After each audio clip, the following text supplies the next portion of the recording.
السلام علیکم ورحمۃ اللہ وبرکاتہ۔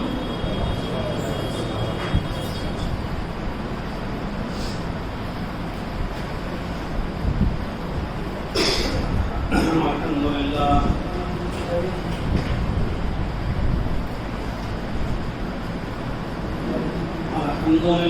نحمده ونستعینه ونستغفره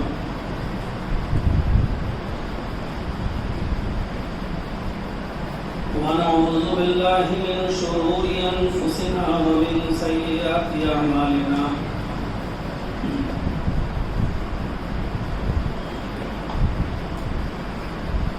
من يهده الله فلا مضل له ومن يضلل فلا هادي له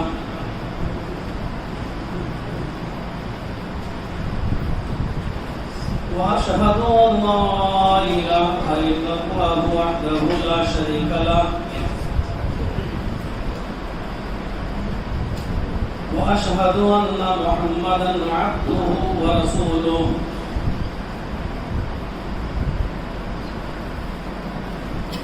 أما بعد فإن خير الحديث كتاب الله وخير الهدي هدي محمد صلى الله عليه وسلم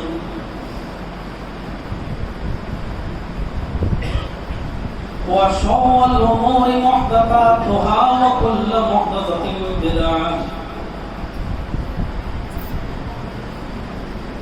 وكل بدعة ضلالة وكل ضلالة في النار۔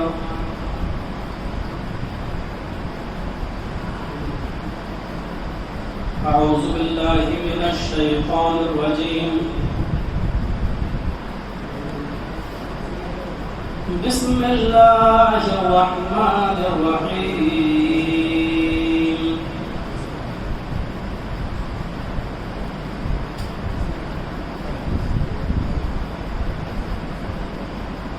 وللآخرة خير من الآخرة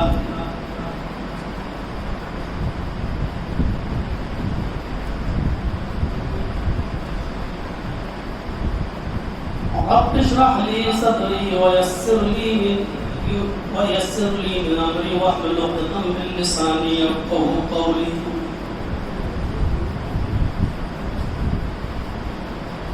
معزز سامعین حضرات،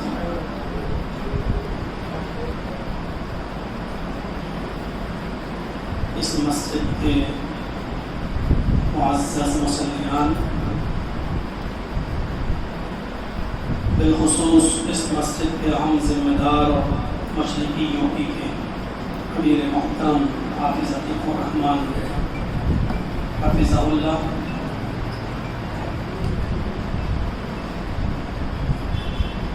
شہری و زیرِ جمعیت اہل حدیث لکھنؤ کے ناظم ندیم صاحب اور دیگر ذمہ داران، 27ویں شب قدر ہے آج، اور اسی مناسبت سے یہ پروگرام یہاں رکھا گیا ہے۔ بہت پہلے سے ایک پلاننگ تھی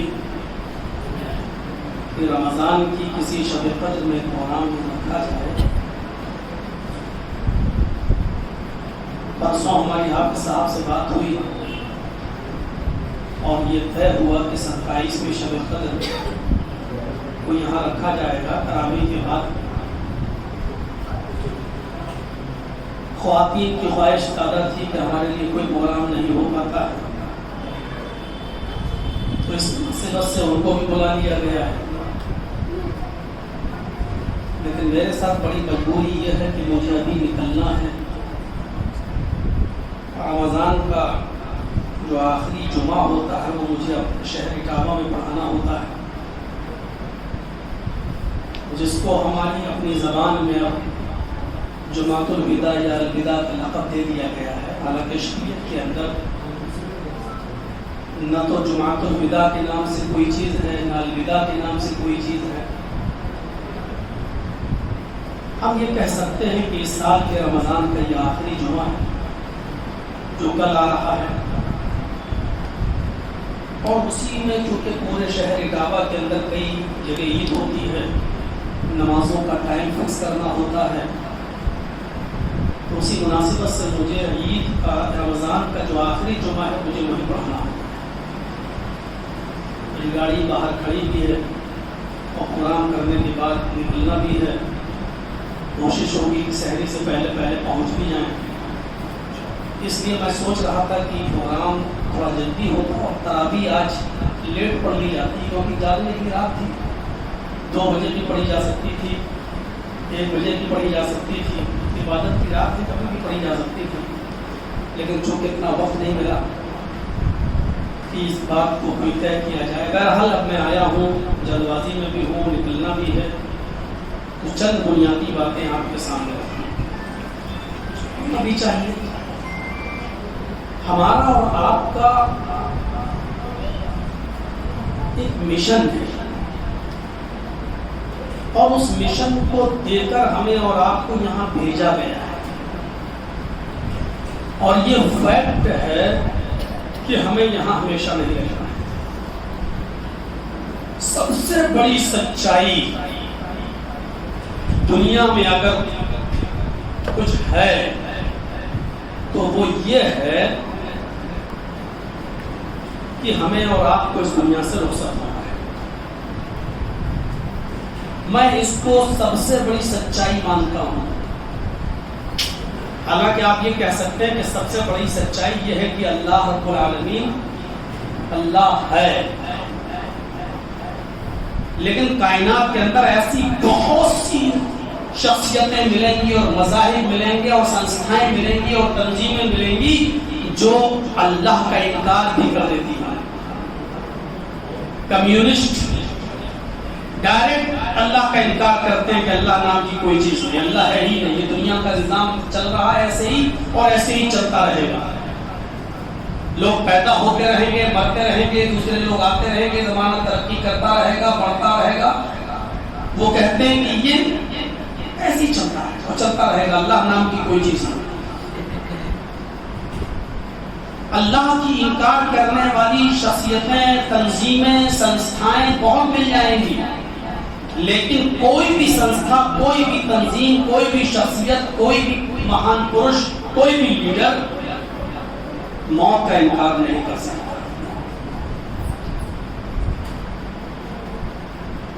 اس لیے میں کہتا ہوں کہ سب سے بڑی سچائی یہ ہے کہ جو یہاں آیا ہے اس کو جانا۔ ہم یہ دیکھیں کہ ہم نے اپنے بعد اپنی اولاد کے لیے کیا منہج تیار کیا ہے۔ ایک انسان جب بالکل مرنے کے قریب ہوتا ہے تو اس کو فکر یہ ہوتی ہے کہ میرے مرنے کے بعد میری اولاد کا کیا ہوگا۔ 2 یا 3 بیٹوں کی شادی کر دی، 1-2 بیٹے رہ گئے، ان کا کیا ہوگا۔ کبھی کبھی ایک بیٹی رہ جاتی ہے تو اس کی فکر ہوتی ہے کہ اللہ مجھے اتنی عمر دے دے کہ میں اپنی کم سے کم اس بیٹی کا گھر بسا دوں اور اس کی شادی کر دوں۔ یہ چنتا ہوتی ہے، فکر ہونی چاہیے، میں اس کا انکار نہیں کر رہا ہوں، لیکن ہم اصل بنیاد سے اپنے آپ کو دور کر دیں۔ قرآن کریم اگر آپ پڑھیں گے تو قرآن کریم میں حضرت یعقوب علیہ السلام کا ایک واقعہ لکھا ہوا ہے۔ آپ اس واقعے کو پڑھیں گے تو حضرت یعقوب علیہ السلام بھی انتقال سے پہلے اپنی اولاد کو نصیحت کر رہے ہیں اور کیا ان سے کہہ رہے ہیں اس بات پر غور کیجیے۔ اِذْ حَضَرَ يَعْقُوبَ الْمَوْتُ اِذْ قَالَ لِبَنِيهِ مَا تَعْبُدُونَ مِن بَعْدِي۔ قرآن کریم کے جملوں پر غور کیجیے۔ یعقوب علیہ السلام کے پاس موت کا وقت حاضر ہو چکا ہے اور بلا کسی لاگ و لپیٹ کے وہ الگ چیزیں ہو سکتی ہیں جو آدمی کچھ کہے کہ وہ پردہ کر گئے، یہ کر گئے، وہ کر گئے، وہ ہماری اپنی زبانوں میں جو چاہو کہو. یہاں نہ پردہ موجود ہے، صاف لفظ موجود ہے موت. اور کسی بھی جاہل سے جاہل آدمی سے پوچھ لو کہ موت کس کو کہتے ہیں تو وہ بھی آپ کو بتا دے گا. اذ حضر یعقوب الموت، اور جب یعقوب علیہ السلام کے پاس موت کا وقت حاضر ہوا، موت آئی، موت حاضر ہوئی، صاف لفظ موجود ہے. اس قال لبنیہ، اس وقت انہوں نے اپنے سارے بیٹوں کو جمع کیا، اور اپنے سارے بیٹوں کو جمع کرنے کے بعد کہا ما تعبدون من بعدی، اے میرے بچوں، اے میری اولاد، میرے انتقال کے بعد تم کس کی عبادت کرو گے؟ ان جملوں پر غور کیجئے. نبی ہیں، یعقوب نبی کا بیٹا یوسف بھی نبی ہے، اور نبی کسی معمولی شخصیت کو نہیں بنایا جاتا ہے. اللہ رب العالمین کی نظر میں وہ بہت محبوب شخصیت ہوتی ہے جس کو نبی بناتا ہے. میری ماں بہنیں آئی ہیں، نصیحت کے طور پر وہ بھی یاد رکھیں، اولاد آپ کی بھی ہے. یعقوب علیہ السلام کے بعد جب موت کا وقت حاضر ہوا، جب بالکل موت کا وقت ان کو قریب آ پہنچا، وہ بستر مرگ پر ہیں، انتقال کا وقت ان کا قریب ہے. وہ یہ نہیں کہہ رہے کہ میرے بیٹوں، میرے انتقال کے بعد اتنی زمین و جائیداد ہم نے چھوڑی ہے، تمہیں کون سا حصہ لینا ہے، تمہیں کون سی پراپرٹی لینا ہے، تمہارا یہ روم ہوگا، تمہارا وہ کمرہ ہوگا. ان کو یہ بھی فکر نہیں ہے کہ میرے انتقال کے بعد میری اولاد کیا کرے گی. ان کو فکر ہے کہ میرے انتقال کے بعد میرے بچوں کا منہج کیا ہوگا، ان کا طور و طریقہ کیا ہوگا، وہ عبادت کس کی کریں گے. اس قال لبنیہ، انہوں نے اپنی اولاد کو مخاطب کر کے کہا اے میرے بچوں، ما تعبدون من بعدی، میرے بعد تم کس کی عبادت کرو گے، میرے بعد تم کس کی پوجا کرو گے. اولاد بھی جواب دیتی ہے، ان کے سارے بچے جواب دیتے ہیں قالوا نعبد الہک و الہ آبائک اسماعیل ابراہیم و اسماعیل و اسحاق. اے ابو جان، آپ کو ہماری فکر کرنے کی ضرورت نہیں ہے، آپ کو ہماری چنتا کی ضرورت نہیں ہے، آپ خیر و عافیت کے ساتھ رہیے جب تک اللہ نے آپ کی زندگی دی ہے. جب آپ اس دنیا سے رخصت ہو جائیں تو اس بات کی چنتا مت کیجیے کہ آپ کی اولاد گمراہ ہے، آپ کی اولاد بڑھ جائے گی نہیں. رہی بات آپ جاننا چاہتے ہیں کہ ہم کس کی عبادت کریں گے، نعبد الہک، ہم آپ کے رب کی عبادت کریں گے، آپ کے رب کی، وَإِلَٰهَ آبَائِكَ ابراہیم و اسماعیل و اسحاق، اور آپ کے باپ ابراہیم و اسماعیل اور اسحاق کی، یعنی ہم آپ کی اور آپ کے رب کی اور آپ کے آباء و اجداد، آپ کے باپ دادا کا جو رب ہے اس رب کی ہم عبادت کریں گے. اس بات سے آپ بالکل بے فکر ہو جائیے. حضرت یعقوب علیہ السلام مطمئن ہو گئے. ہماری اور آپ کی سب سے بڑی ذمہ داری یہ ہے ہمارے اور آپ کے بچے کانوینٹ میں پڑھیں، ہمارے آپ کے بچے CBSE یا ICSE بورڈ کوئی بھی پڑھیں، تعلیم حاصل کریں. کوئی پڑھائی بری نہیں ہے، آپ تعلیم حاصل کرائیے، اچھے سے اچھے اسکول اور کالج میں پڑھائیے، لیکن ایک نگرانی کا ایک حصہ اپنے بچوں کے اوپر اس بات پر بھی رکھیے کہ آپ کی اولاد جس اسکول میں پڑھ رہی ہے اس اسکول کے اندر منہج کیا ہے، آپ کی اولاد کو کس راستے سے روکا جا رہا ہے اور کس راستے سے نہیں. کیونکہ آپ کے انتقال کے بعد آپ کی اولاد کہیں غلط تعلیم کا اثر اس کے اوپر نہ پڑ جائے اور وہ اس کے اور پورے خاندان کے لیے تباہی و بربادی کا باعث نہ بن جائے. میں لکھنؤ میں آیا اٹاوا چھوڑ کر صرف اس لیے کہ ہمارے بچوں کی تعلیم اچھی ہو. ہمارے بچوں نے کا ایڈمیشن ہوا، CMS یہاں کا کتنا اچھا اسکول مانا جاتا ہے، کتنی چوٹلے بازیاں وہ سب آپ جانتے ہی. اس کے اندر لیکن چند دنوں کے اندر ایسی گرفت ہم نے اس اسکول پر بنائی کہ انہوں نے روزہ افطار کے لیے پچھلے سال بھی مجھے بلایا، اس سال بھی مجھے بلایا، اور میری تقریر انہوں نے پچھلے سال آن لائن کرائی، اس سال مہانگر گراؤنڈ کے اندر ہماری تقریر ہوئی، اور ڈاکٹر جگدیش گاندھی خود اس تقریر کے اندر شامل تھے، اور انہوں نے تقریر کے بعد یہ کہا کہ جگدیش صاحب ہمارے اسکول میں ہر سال روزہ افطار ہوتا ہے اور ہر سال کوئی نہ کوئی بڑا مولانا ہم بلاتے ہیں، لیکن آج تک میں نے ایسی تقریر نہیں سنی جیسی آپ نے بتائی ہے۔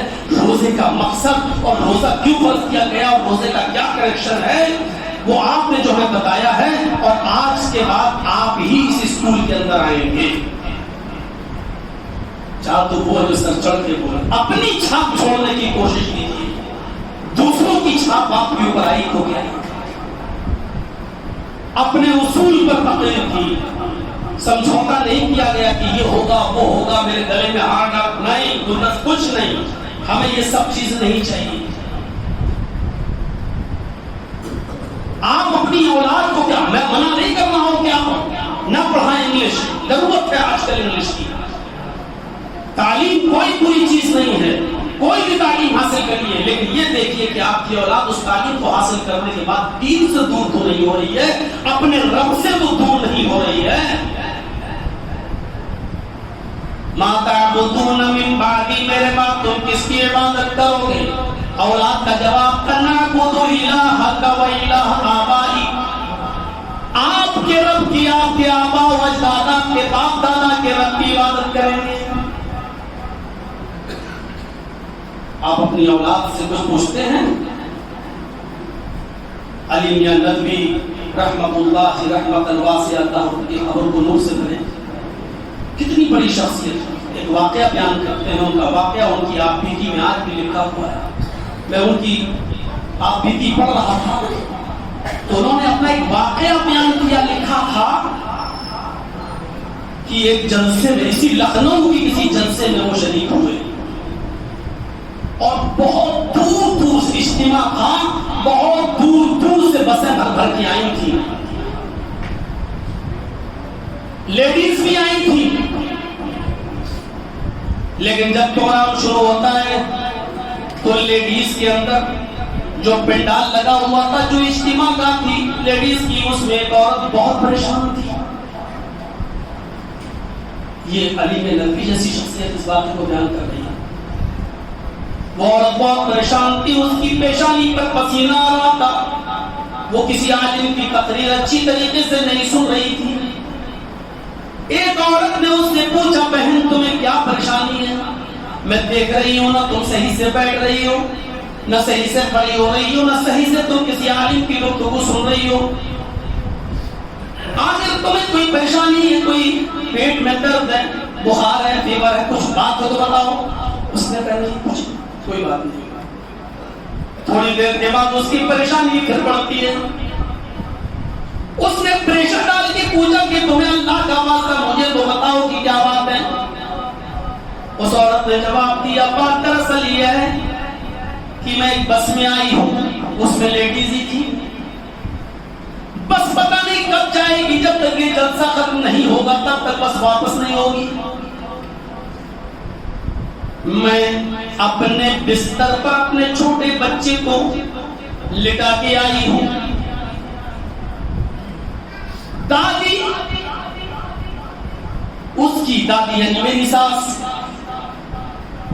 آنکھوں سے کچھ کمزور ہے، نیند کی کچی ہے، ابھی ابھی مجھے یہ خیال آیا کہ میرے بستر کی اوپر ماچس رہ گئی ہے، میچ باکس وہیں پر رہ گیا ہے، مجھے یہ ڈر لگ رہا ہے کہ رات میں کہیں میرا بچہ آنکھ نہ کھول لے اور میچ باکس سے تیری نکال کر نہ جلا لے، اور جلتا ہوا وہ ٹکڑا اگر بستر کے اوپر گر گیا تو پورے گھر میں آگ نہ لگ جائے۔ اس بے چینی نے سب میرا چین و سکون چھین لیا ہے۔ اس عورت نے پوچھا کہ اچھا تمہارا بچہ کتنا بڑا ہے؟ کہا کہ تقریباً 2-2.5 سال ہے۔ کہا اتنا بڑا بچہ ہے تمہارا، پھر بھی 2-2.5 سال چھوٹا نہیں ہوتا ہے، ٹھیک ہے آپ آرام کیجیے، سنیے تقریر، کچھ نہیں ہوگا، پھر کیوں ڈر رہی ہو تم؟ سوتا ہوا چھوڑ کے آئی ہو نا، گھر میں دادی تو ہے اور بچہ 2-2.5 سال کا ہے. ایسا نہیں ہے کہ وہ ماچس کی تیلی اگر جلا بھی لے تو پھونک نہ پائے، بجھا نہ پائے. آپ آرام سے سنیے. اس عورت نے روتے ہوئے کہا کہ بہن تم ٹھیک کہہ رہی ہو، لیکن وہ بچہ میرا ہے، تمہارا نہیں ہے. اپنے بچے کے بارے میں جتنا میں جانتی ہوں وہ تم نہیں جانتی ہو. جواب ٹھیک تھا اس کا. 1 گھنٹے کے بعد جلسہ ختم ہوا، بسیں روانہ ہوئی. وہ عورت جو جو سوچ رہی تھی، اس کے خیالات میں جو جو آ رہا تھا، جب وہ گھر پہنچتی ہے اس کے خیالات میں جو جو تھا ہو بہو وہ سب کچھ بالکل ٹھیک ہوا. اسی طریقے سے ہوا. بچہ رات میں آنکھ بھی کھول چکا تھا، ماچس اٹھا بھی چکا تھا، دیا سلائی جلا بھی چکا تھا، جلتی ہوئی تیلی کا ٹکڑا بستر پہ گر بھی چکا تھا، بستر پہ آگ بھی لگ چکی تھی اور پورا کا پورا کپڑا جل کر راکھ ہو چکا تھا. اس میں اس کا 2-2.5 سال کا بچہ بھی جل کر راکھ ہو چکا تھا.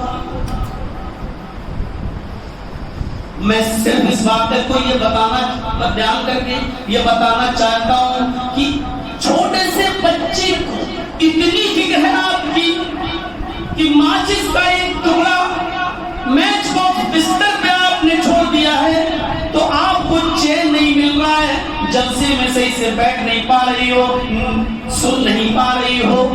جتنی فکر تمہیں دنیا کی آگ سے بچانے کی فکر ہوتی ہے اپنی اولاد کو، اگر اس کا 10واں حصہ بھی اگر آدمی فکر کر لے اپنی اولاد کو جہنم کی آگ سے بچانے کا، تو آج دنیا میں اور خاص طور پر ہمارے معاشرے اور سوسائٹی میں ہمیں گناہوں کی دلدل بچھی ہوئی نظر نہ آئے جو ہم قدم قدم کے اوپر دیکھ رہے ہیں. حکم ہوتا ہے یا ایھا الذین آمنوا قوا انفسکم واہلیکم نارا. ایمان والو اپنے آپ کو بھی جہنم کی آگ سے بچاؤ اور اپنے اہل و عیال کو بھی جہنم کی آگ سے بچاؤ، اپنے بیوی بچوں کو بھی جہنم کی آگ سے بچاؤ. اس عورت کے تصور میں جو جو آ رہا تھا جب وہ گھر پہنچی تو اس کے تصور میں جو چیزیں آئی وہ ہو کر رہ گئی، پوری طریقے سے ہوئی. اس کا 2-2.5 سال کا بچہ جل کر راکھ ہو چکا. اس کے کلیجے سے پوچھئے، اس کے دل سے پوچھئے کہ اس کے اوپر کیا گزر رہی ہوگی.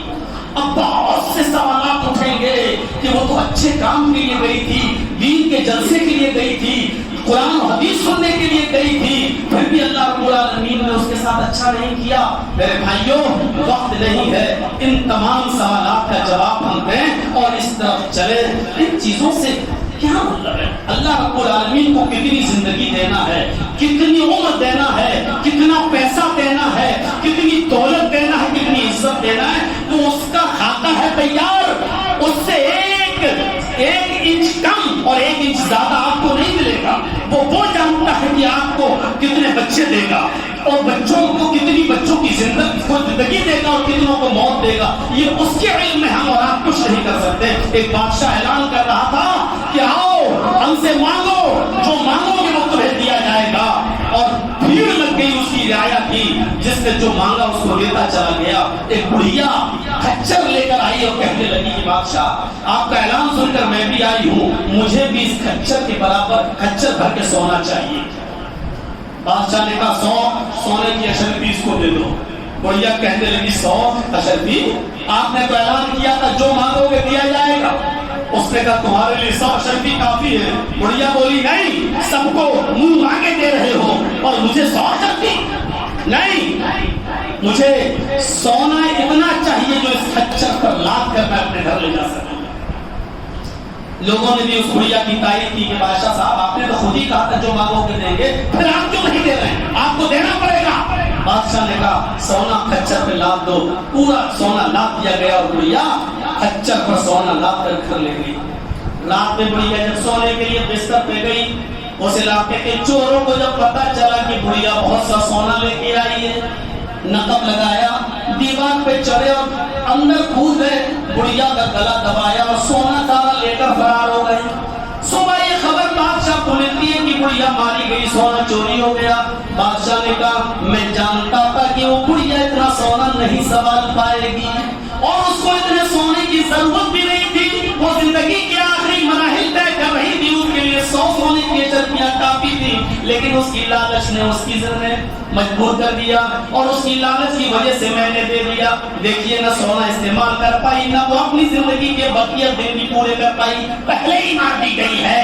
تو بادشاہ کہتا مجھے معلوم تھا، تو اللہ کو معلوم ہے کہ کس کو کتنی دولت دینا ہے، کس کو کتنا غریب رکھنا ہے، غریب رکھنا ہے تو کیوں رکھنا ہے، کس کو لڑکے دینا ہے، کس کو لڑکیاں دینا ہے، کس کو لڑکی ہی لڑکی دینا ہے، ایک بھی لڑکا نہیں، ہو سکتا ہے ایک بھی لڑکا دیتا اور وہ لڑکا بڑے ہو کر اپنے باپ کو مارتا پیٹتا یا اس کے لیے مصیبت بن جاتا۔ لڑکیاں کم سے کم رحمت تو ہوا کرتی ہیں، چاہے کتنی بڑی مصیبت ہو، لیکن موت انتقال کے وقت اور آخری وقت میں لڑکیاں اور بیٹیاں جتنے کام آ جاتی ہیں، بیٹے اتنے کام نہیں آ پاتے ہیں۔ میرے بھائیوں یہ اللہ رب العالمین جانتا ہے۔ اگرچہ ہمارا موجودہ سماج، ہمارا موجودہ معاشرہ لڑکے کی پیدائش پر خوب خوشیاں منا لے، خوب مٹھائیاں تقسیم کر لے، لیکن باپ کی آنکھوں میں اس کا تاثر ہوتے ہیں جب اس کی لیٹرین کو صاف کرنے کے لیے کوئی بیٹا تیار نہیں ہوتا ہے اور اس کی بہو تیار نہیں ہوتی ہے، اور جب اس کی بیٹی اس کے کام آتی ہے تب اس کو احساس ہوتا ہے کاش میں نے اپنی بیٹی کی پیدائش پر خوشی کا اظہار کیا ہوگا۔ تو میرے بھائیوں یہ اللہ رب العالمین بہتر جانتا ہے کہ بیٹے دیں یا بیٹیاں دولت دیں اور کتنی دیں، یہ اس کو معلوم ہے۔ امیری اور غریبی یہ ہماری اور آپ کی پیداوار نہیں ہے، یہ اللہ رب العالمین کی طرف سے تقسیم ہے، اور اس تقسیم پر ہمیشہ خوش رہنا چاہیے۔ وَارْضِ بِمَا قَسَمَ اللَّهُ لَكَ، اس پر خوش رہو جو اللہ نے تمہیں دیا ہے، راضی رہو۔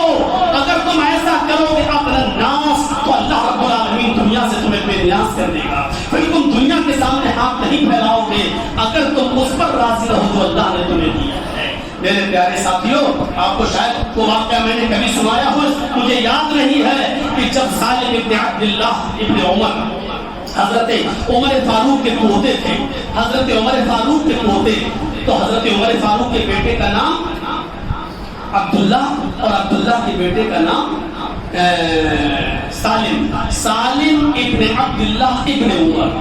اب آپ سمجھ گئے ہوں گے، سالم سنوف عبداللہ سنوف عمر، تو عمر فاروق کے کون ہوئے؟ پوتے۔ اس وقت ہشام ابن عبد الملک مکے کا گورنر تھا، مکے کا گورنر، بڑا دلچسپ واقعہ سنا رہا ہوں میں آپ کو۔ مکے کا گورنر سالم ابن عبداللہ جب خانہ کعبہ کا طواف کر رہے تھے تو ان کے اوپر ایک احرام تھا جو ڈھکا ہوا تھا، کئی جگہوں سے اور جوڑ لگے ہوئے تھے، پیبند لگے ہوئے تھے اس پر۔ تو طواف کرتے کرتے وہ عمر فاروق حضرت ہشام ابن عبد الملک سے ٹکرا گئے، حضرت عبداللہ سالم ابن عبداللہ۔ تو دیکھا ہشام نے، گورنر نے، یہ کون آدمی ہے؟ پھٹا پرانا احرام پہنے ہوا ہے، جوڑ والا احرام پہنے ہوا آیا۔ لوگوں سے پوچھا یہ کون ہے؟ ہماری مملکت اور ہماری سلطنت میں اتنا غریب آدمی بھی موجود ہے؟ لوگوں نے بتایا کہ اس حضرت عمر فاروق کے پوتے ہیں، سالم ہے، ان کے باپ کا نام عبداللہ ہے۔ ہشام ابن عبد الملک کہتا ہے کہ حضرت عمر کے پوتے ہیں، جس نے 22 لاکھ مربع پر حکومت کی ہو، اس کے پوتے کا یہ حال ہے کہ اس کے پوتے کے پاس ایک احرام نیا نہیں ہے کہ وہ خرید کر نیا احرام پہن کر وہ طواف کر سکے۔ دوسرے چکر میں اس ہشام ابن عبد الملک نے کہا کیا آپ حضرت عمر کے پوتے ہیں؟ حضرت سالم نے کہا جی۔ ہشام نے کہا کیا مجھے آپ جانتے ہیں؟ جواب دیا نہیں۔ کیا آپ جاننا نہیں چاہتے ہو کہ میں کون ہوں؟ ہشام ابن عبد الملک نے جب یہ پوچھا تو حضرت سالم ابن عبداللہ نے جواب دیا اس کی کیا ضرورت ہے؟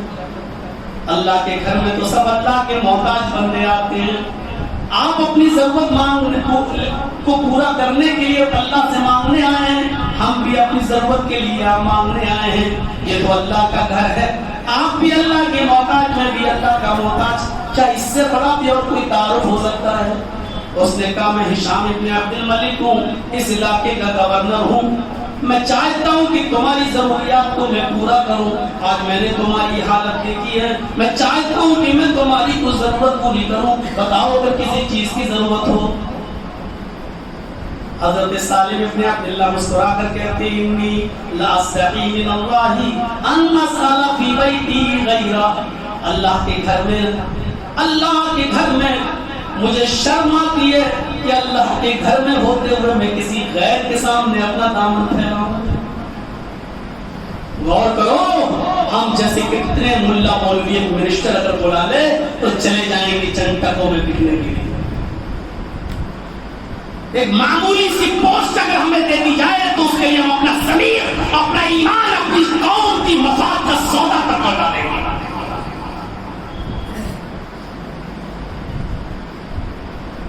فرق ہوتا ہے ایک سیاسی لیڈر میں اور ایک مدبر میں. فرق ہوتا ہے لیڈر صرف اپنی سوچتا ہے اور مدبر پوری قوم کی سوچتا ہے. سیاسی لیڈر اپنے مفاد کے لیے قوم کو بھیٹ چڑھا دیتا ہے، لیکن سیاسی مدبر اپنی قوم کے مفاد کے لیے اپنے آپ کو بھیٹ چڑھا دیتا ہے. اور جس وقت یہ مسلم قوم سیاسی مدبر اور سیاسی لیڈر کے درمیان فرق سمجھنے لگے گی، اس وقت ہندوستان کی حالات ختم ہو جائیں گے جو آج ہمارے سامنے ہیں. ہم سیاسی لیڈر دیکھتے ہیں، سیاسی مدبر نہیں دیکھتے. ہم یہ نہیں دیکھتے کہ کون اپنے لیے سوچ رہا اور کون قوم کے لیے سوچ رہا ہے. جس وقت ہمارے پاس اتنا شعور، اتنی تمیز آ جائے گی کہ ہم سیاسی لیڈر اور سیاسی مدبر میں فرق سمجھنے لگیں گے، اس وقت ہمارے حالات بھی اچھے ہو جائیں گے. کیونکہ دنیا میں جو مصیبتیں آتی ہیں، معاف کیجیے گا، بہت ہی معذرت کے ساتھ کہہ دوں کہ وہ ہمارے اپنے ہاتھوں کی کرتوت ہوتی ہے. دنیا میں جو کچھ بھی مصیبتیں آ رہی ہیں ہمارے اعمال ہیں. اعمالکم اعمالکم، جیسے تم عمل کرو گے ویسے ہم تمہارے اوپر حکم مسلط کریں گے. یہ اللہ کے رسول کی حدیث ہے. جیسے تم عمل کرو گے ویسے ہم تمہارے اوپر ذمہ داران بنا دیں گے. تمہارے اچھے اعمال ہوں گے تو اچھے لوگ تمہارے اوپر مسلط ہوں گے، اور تمہارے اعمال برے ہوں گے تو تمہارے اوپر برے اعمال تمہارے اوپر برے لوگوں کو مسلط کر دیں گے. اور اس سے زیادہ کھل کر کچھ کہنے کی ضرورت نہیں. سمجھدار ہو گئے تو اشارہ کافی ہے. اب آپ خود سمجھ لیجئے موجودہ حالات کے پس منظر میں ہمارے اعمال اچھے ہیں، ہمارے اعمال برے ہیں. آج ہمیں یہ دن دیکھنا پڑ رہے ہیں کہ آپ خود سوچئے. ورنہ ایک دور تھا حضرت عمر فاروق اپنے چھوٹے سے بچے کو چوم رہے تھے، پیار کر رہے تھے، اس کو گود میں بٹھائے ہوئے تھے. ملک شام کا گورنر آیا، اس نے دیکھا کہ حضرت عمر تو اپنے بچے سے بڑا پیار کر رہے ہیں. ہنستے ہوئے کہتا امیر المومنین آپ کو ٹائم مل جاتا ہے کس بات کا کہ آپ اپنے بچے کو اتنا پیار کر رہے ہیں؟ میں نے تو آج تک اپنے بچے کو گود میں نہیں بٹھایا، میں نے تو آج تک اپنے بچے کو چوما نہیں، میں نے اپنے بچے کا بوسہ نہیں لیا. حضرت عمر نے اپنے بچے کو چٹائی میں بٹھایا اور کھڑے ہو گئے اور کہا آتنی الجائزہ، اپنی گورنری کی ڈگری واپس کر. میں نے بہت بڑی غلطی کی ہے تجھے ملک شام کا گورنر بنا کر. اس نے ڈگری واپس کر دی، لیکن کہا امیر المومنین میری غلطی کیا ہے؟ کہا تیری غلطی یہ ہے کہ تو اپنے بچے سے پیار نہیں کرتا. اس نے کہا امیر المومنین بچہ میرا میں پیار کروں یا نہ کروں یہ میرا معاملہ ہے. سزا آپ مجھے گورنری کے عہدے سے کیوں ہٹا رہے ہیں؟ کہا اس لیے ہٹا رہا ہوں کہ آپ مجھے میرے اوپر سے بھروسہ اٹھ گیا.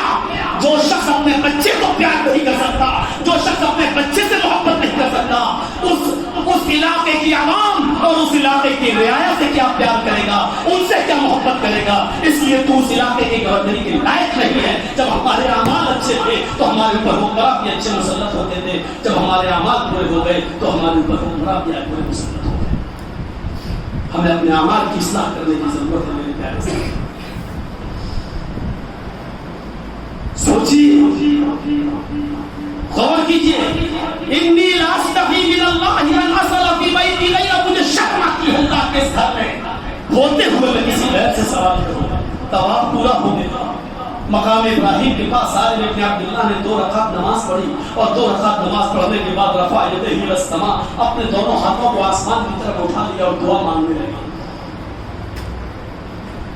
دعا کیا مانگ رہے تھے کسی کو نہیں معلوم. بھائی ہم دعا مانگ رہے ہیں، آج کی رات ہے، دعا مانگنے کی رات ہے.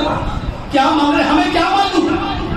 آپ کے کچھ پرسنل معاملے ہیں، آپ اللہ سے شیئر کرنا چاہتے ہیں، وہی ذات ایسی ہے جو آپ کی دعاؤں کو سنے گی. آپ نہیں بتانا چاہتے مجھے مت بتائیے، ضرورت بھی نہیں ہے مجھ سے شیئر کرنے کی، کیونکہ آپ کو کیا بیماری ہے آپ اس کو اپنے رب سے شیئر کریے. شب قدر ہے، جاگیے، مانگیے. اس رات کو ٹنڈے کباب کھانے میں مت گزاریے، اس رات کو گلچھرے اور پائے کھانے میں مت گزاریے، اس رات کو پورے کی پورے مارکیٹنگ میں چائے کے اندر مت گزاریے۔ یہ رات مغرب کے بعد سے شروع ہو چکی ہے اور حتیٰ مطلع الفجر اور فجر کی صبح تک رہے گی، اور پوری کی پوری رات شب قدر نہیں ہے۔ رات کا کوئی حصہ، 5 راتوں میں کوئی ایک رات، اور اس ایک رات میں بھی کوئی معمولی سا حصہ ہے جس حصے میں آپ اللہ کو عبادت کرتے ہوئے مل گئے، تو اس عبادت کا ثواب 1000 مہینوں کی عبادت کے برابر ہے، یعنی 83 یا 84 سال۔ میرے بھائیوں، جب قیمتی چیز کو پانا ہے تو اتنی آسانی کے ساتھ نہیں مل جائے گی کہ رات کے 12 بجے تک آپ کباب اور پراٹھا کھائیں اور 12 بجے کے بعد 2 بجے تک قرآن پڑھ لیں اور 3 بجے فطر پڑھ کے جا کر سحری کر لیں۔ اتنی آسانی کے ساتھ آپ کو 83 اور 84 سال کی عبادت کا ثواب بھی نہیں مل جائے گا۔ معاف کیجیے گا، بہت ہی معذرت کے ساتھ یہ بات کہنا پڑ رہی ہے، کیونکہ ہمارے مزاج اور ہمارے ماحول ایسے بن چکے ہیں کہ ہم اس رات کو کیسے گزار دیتے ہیں۔ اس رات کی قدر کیجیے، دیکھیے، شیئر کیجیے۔ ہشام کو بہت برا لگا کہ اس نے تو میری بات ٹھکرا دی۔ دعا مانگنے کے بعد جب سالم ابن عبداللہ باہر نکلتے ہیں تو ایک چوراہے پر ہشام ابن عبد الملک کھڑا تھا، انتظار کر رہا تھا بازار کے چوراہے پر۔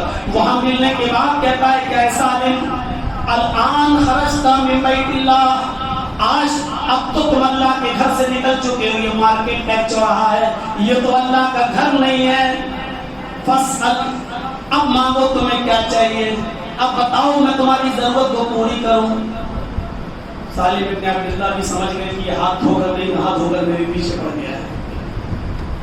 تو سالم ابن عبداللہ نے بھی ایک پانسا پھینکا، اچھا میری ضرورت پوری کرنا چاہتے ہو کہ ہاں، ام من حوائج الدنیا ام من حوائج الآخرہ، دنیا کی ضرورت پوری کرو گے یا آخرت کی ضرورت؟ ہشام نے کہا اے سالم، اچھی طرح جانتے ہو کہ آخرت میں کوئی کسی کے کام نہیں آئے گا۔ وہاں تو محمد رسول اللہ بھی اپنی بیٹی سے فرما چکی، انی لا اغنی عنک من اللہ شیئا، قیامت کے دن میں تمہارے کوئی کام نہیں آؤں گا، دنیا میں جو چاہو مجھ سے مانگ لو۔ تم اچھی طرح جانتے ہو میں تمہاری حالت دیکھ کر تمہاری دنیاوی ضروریات پوری کر سکتا ہوں، میں گورنر ہوں، میں گورنر ہوں۔ بتاؤ، غلہ چاہیے، اناج چاہیے، کپڑا چاہیے، سونا چاہیے، چاندی چاہیے، کس چیز کی ضرورت ہے وہ میں تمہیں پہنچاتا ہوں، کیونکہ تم عمر فاروق کے پوتے ہو۔ میں دنیاوی ضرورت پوری کرنا چاہتا ہوں۔ سالم ابن عبداللہ کا جواب سنو نوجوانوں کو زیادہ بولنا تھا، بوڑھے لوگوں کو نہیں، کیونکہ بڑھاپا جتنا بڑھتا جائے گا لالچ بھی اتنی بڑھتی جائے گی۔ اللہ کے رسول نے فرمایا 2 چیزیں ختم نہیں ہوتی ہیں، جتنا بوڑھے لوگوں کے اندر سے بھی مال و دولت کی لالچ، اور مزید اور 2-4 سال زندگی بڑھ جائے، زندگی کی لالچ یہ ختم نہیں ہوتی ہے۔ آخری عمر ہے، جانتا ہے 2-3 سال میں ہم مر جائیں گے، پھر بھی ایک بیٹا رہے گا تو سوچے گا کتنا جہیز مل جائے گا، ایسی جگہ شادی کروں کہ 4 ویلر بھی مل جائے، یہ بھی مل جائے، آخری وقت تک اس کی لالچ نہیں جاتی ہے۔ نوجوانوں تم کو خطاب کر رہا ہوں، سوچئے۔ سالم ابن عبداللہ نے کہا اچھا تو آپ میری آخرت کی نہیں دنیا کی ضرورت پوری کریں گے؟ کہاں آئے ہشام، خانہ کعبہ کا طواف کرنے کے بعد میں نے کیا کیا؟ کہا تم نے 2 رکعت نماز پڑھی، پھر کیا کیا؟ کہا سلام پھیرنے کے بعد پھر دونوں ہاتھ اٹھا کر دعا مانگی۔ تمہیں معلوم ہے کہ میں نے اپنے رب سے کیا مانگا؟ ہشام کہتا یہ میں کیا جانوں کیا مانگا، تم تو مانگ رہے تھے آہستہ آہستہ، یہ میں کیسے بتا دوں کہ تم نے اپنے رب سے کیا مانگا؟ کہا یہ سچ ہے کہ میں نے اپنے رب سے کیا مانگا یہ میں جانتا ہوں اور میرا رب، لیکن میں تمہیں بتا دیتا ہوں میں نے کیا مانگا یہ تو میں نہیں بتاؤں گا، یہ میں جانتا ہوں اور میرا رب جانتا ہے۔ کیا مانگا یہ تو میں نہیں بتاؤں گا، لیکن اتنا سن لو کہ تم مجھ سے کہتے ہو سونا مانگو، چاندی مانگو، کپڑا لے لو، اناج اللہ کیا چاہیے وہ میں دینے کے لیے تیار ہوں۔ اے ہشام، جب میں اپنے دونوں ہاتھ اٹھا کر اللہ سے مانگ رہا تھا تو ما سألت الدنیا من یملکها فکیف اسألها من لا یملکها، دنیا تو میں نے اس سے بھی نہیں مانگی جو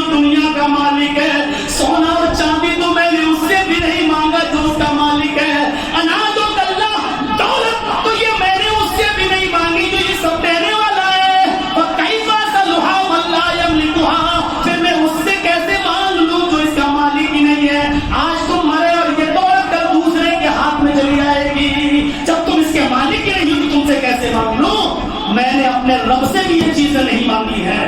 سوچو کیا مانگو گے اپنے رب سے. آج کی رات فیصلہ کرو کہ اپنے رب سے کیا مانگو گے. حضرت عائشہ فرماتی ہیں کہ اللہ کے نبی اگر شب قدر کو میں پا لوں تو کیا دعا مانگوں؟ تو اللہ کے نبی نے جو دعا سلائی تھی وہ بخاری کے حدیث کے اندر موجود ہے. اللہم انکا عفو تحب العفو فاعف عنی. اللہم انکا عفو تحب العفو فاعف عنی. اللہم انکا عفو. اللہ تو ہمارے گناہوں کو مٹا دے. اللہم انکا عفو. تو عفو یعنی مٹانے والا. اللہم انکا عفو تحب العفو. اور مٹانے کو پسند کرتا ہے, رحم و کرم کو پسند کرتا ہے. تحب العفو فاعف عنی. اصل میں عفو کا عربی زبان میں جو معنی ہوتا ہے وہ ہوتا ہے مٹانا. اللہ غفار بھی ہے, غفور رحیم بھی ہے, بخشنے والا. غفار کا معنی ہوتا ہے چھپانا. دونوں میں فرق ہوتا ہے. چھپانا جیسے یہ کاغذ ہے, اس پر میں نے کوئی غلطی کی ہے, لکھ دیا, کوئی غلط چیز لکھ دی. اب ہم چاہتے ہیں کہ یہ غلط چیز مٹ جائے, تو مٹ نہیں رہی ہے. غلط چیز مٹ نہیں رہی ہے, تو ہم نے کیا کیا, اس کے اوپر دوسرا کاغذ چپکا دیا. اس کے اوپر دوسرا کاغذ چپکا دیا. اس کاغذ نے اس کو ڈھانپ لیا. غلطی ہے لیکن مٹی نہیں ہے, چھپ گئی ہے. اس کو کہتے ہیں چھپنا, چھپانا. اللہ گناہوں کو چھپاتا بھی ہے. اور ایک ہے عفو, مٹانا. مٹانا یہ غلطی ہے, کی ہے, اٹھایا, ماچس کی تیر لگائی, جلایا, پوری طریقے سے مٹ گئی, اس کا نام و نشان بھی ختم ہو گیا ہے. یہ ہے مٹانا. اس کو عفو اور غفر میں یہ فرق ہے. تو یہاں اللہ کے نبی نے کیا کہا, یہ مانگو اللہم انکا عفو. تو عفو ہے یعنی مٹانے والا ہے. چھپاتا بھی ہے, مٹاتا بھی, لیکن مٹاتا ہے. یہاں شب قدر میں تو مٹانے والا ہے. اور کبھی کبھی تو ایسا ہوتا ہے گناہوں کو مٹاتا بھی نہیں. اگر کسی بندے کی نیکیاں زیادہ پسند آ گئی تو اللہ رب العالمین اس کے گناہوں کو بھی نیکیوں سے بدل دیتا ہے. نیکیوں سے بدل دیتا ہے. اگر انسان سچے دل سے اپنے گناہوں سے توبہ کر کے اگر صحیح راستے پہ آ جاؤ, پھر گناہ نہ کرنے کا عزم کر لے, تو اللہ رب العالمین اس کے جو گناہ ہوئے پہلے ان گناہوں کو نیکیوں سے بھی بدل دیتا ہے. ان گناہوں کو نیکیوں سے تبدیل بھی کر دیتا ہے. شیطان کو یہاں سب سے زیادہ برا لگتا ہے کہ ہم نے زندگی بھر تو گناہ کرائے اور آخر وقت میں ایسی توبہ کی کہ اللہ نے اس کے گناہوں کو بھی نیکیوں سے بدل دیا. تو میرے بھائیوں, سچی توبہ کریے اور وہ آج کی رات کر سکتے ہو. اس کے بعد ایک رات اور ملے گی. میرے بھائیوں, اپنے رب کو منائیے, توبہ کیجیے, گڑ گڑائیے. تو حضرت سالم ابن عبداللہ سے سیکھیے. انہوں نے کیا کہا, ما سألت الدنیا من یملکها فکیف اسألها من لا یملکها. میری ماں بہنیں آئی ہیں, وہ ذرا توجہ دیں آج وہ اپنے بچوں کو کیا سکھا رہی ہیں. آپ بھی اپنے بچوں پر توجہ دیں کہ ان کا منہج کیا ہے, ان کا راستہ کیا, وہ دین سے کتنا جڑے ہوئے ہیں. موطا امام مالک کے اندر ایک روایت آئی ہے کہ ایک صحابیہ کے گھر میں بچہ پیدا ہوا. ایک صحابیہ کے گھر میں بچہ پیدا ہوا تو جب وہ بچہ پیشاب کرتا تھا, ماں اس کی شرمگاہ پر پانی ڈال دیا کرتی تھی. اور بچہ جس دن چلنے کے لائق ہوا, پہلا دن تھا بچے کے چلنے کا, فرسٹ ڈے, پہلا دن تھا بچے کے چلنے کا. جیسی بچہ پہلے دن چلنے کے لائق ہوا, اس کو جب پیشاب لگا تو بچے کی نظر پانی کے پیالے پر پڑی. اس کو نہیں معلوم کہ پانی پیا کس میں جاتا ہے.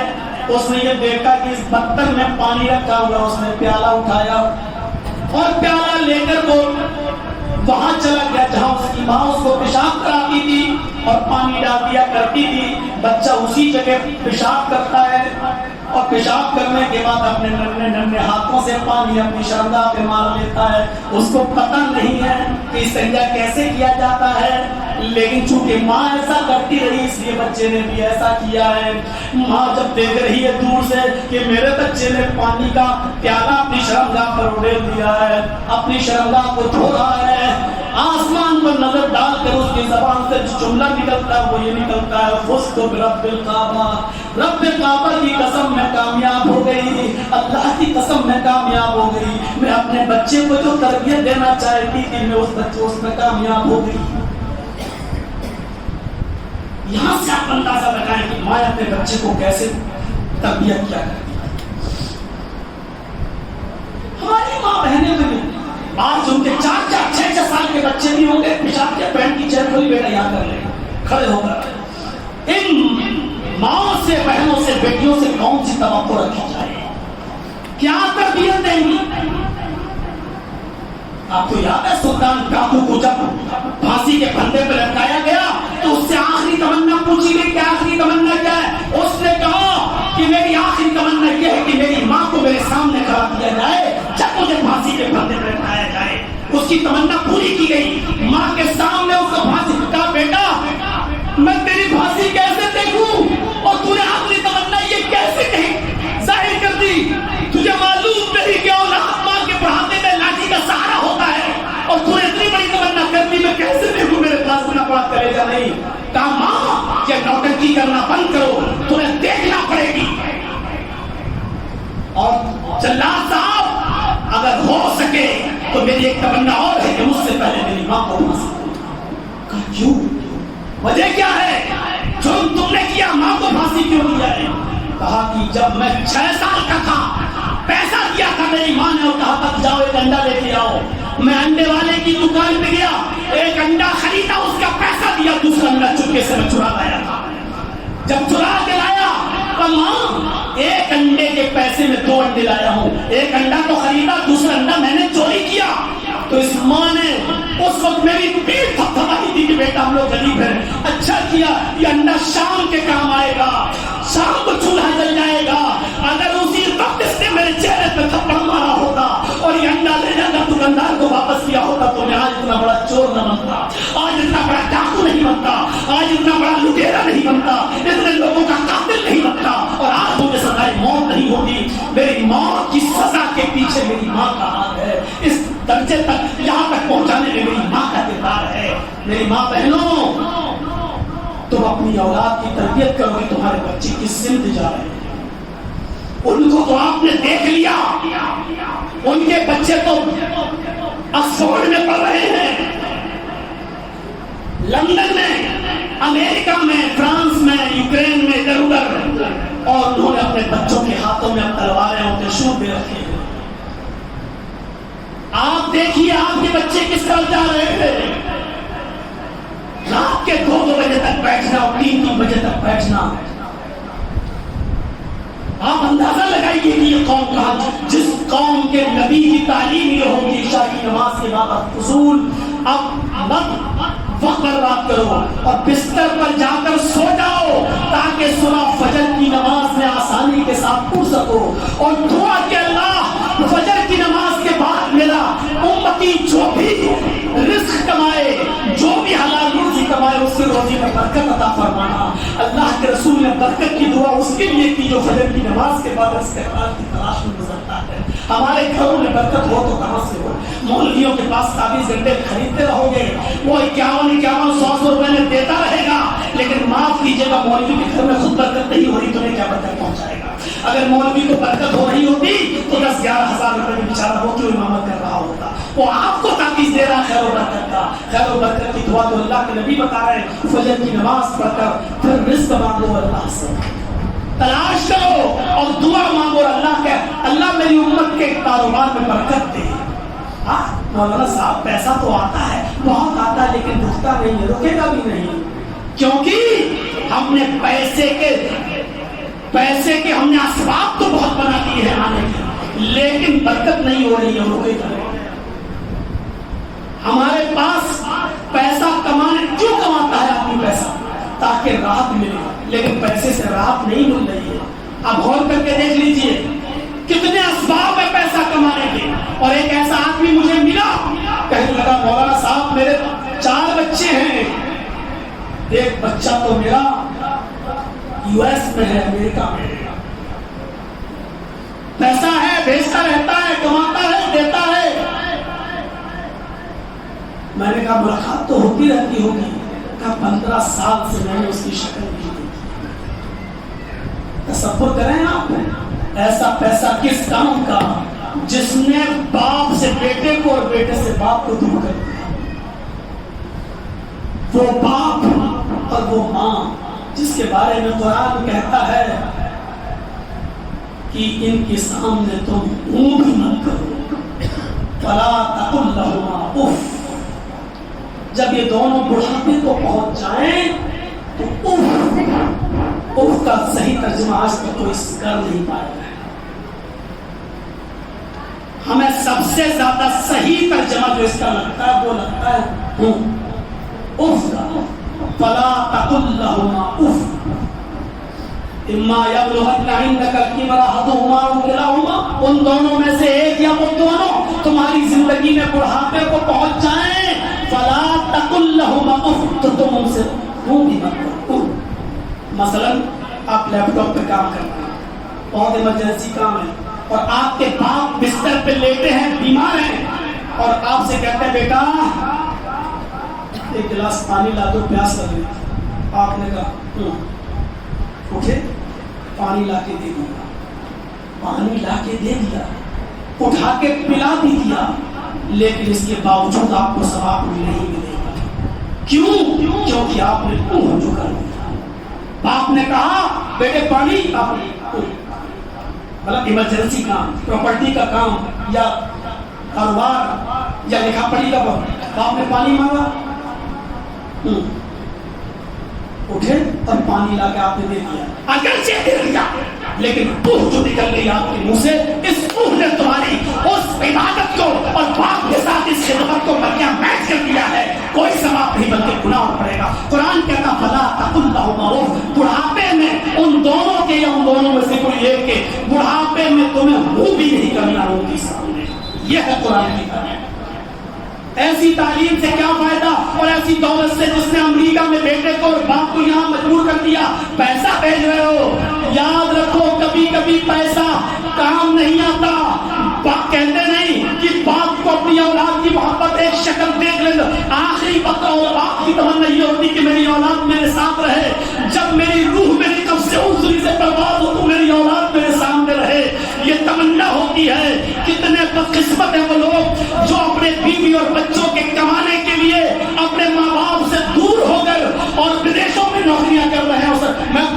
میں اس کو ناجائز نہیں کہہ رہا ہوں، اس کا غلط فائدہ مت اٹھائیے گا میری بات کا، لیکن ایسی دولت کا کیا فائدہ جو آپ کو آپ کے باپ سے دور کر دے اور آپ کو آپ کی ماں سے دور کر دے۔ اسی وقت کم کھاؤ، کم ہی صحیح، لیکن اگر ماں باپ کی خدمت کی ہوتے تو اللہ اس کم میں تمہیں برکت دے گا، اس کم میں برکت دے گا۔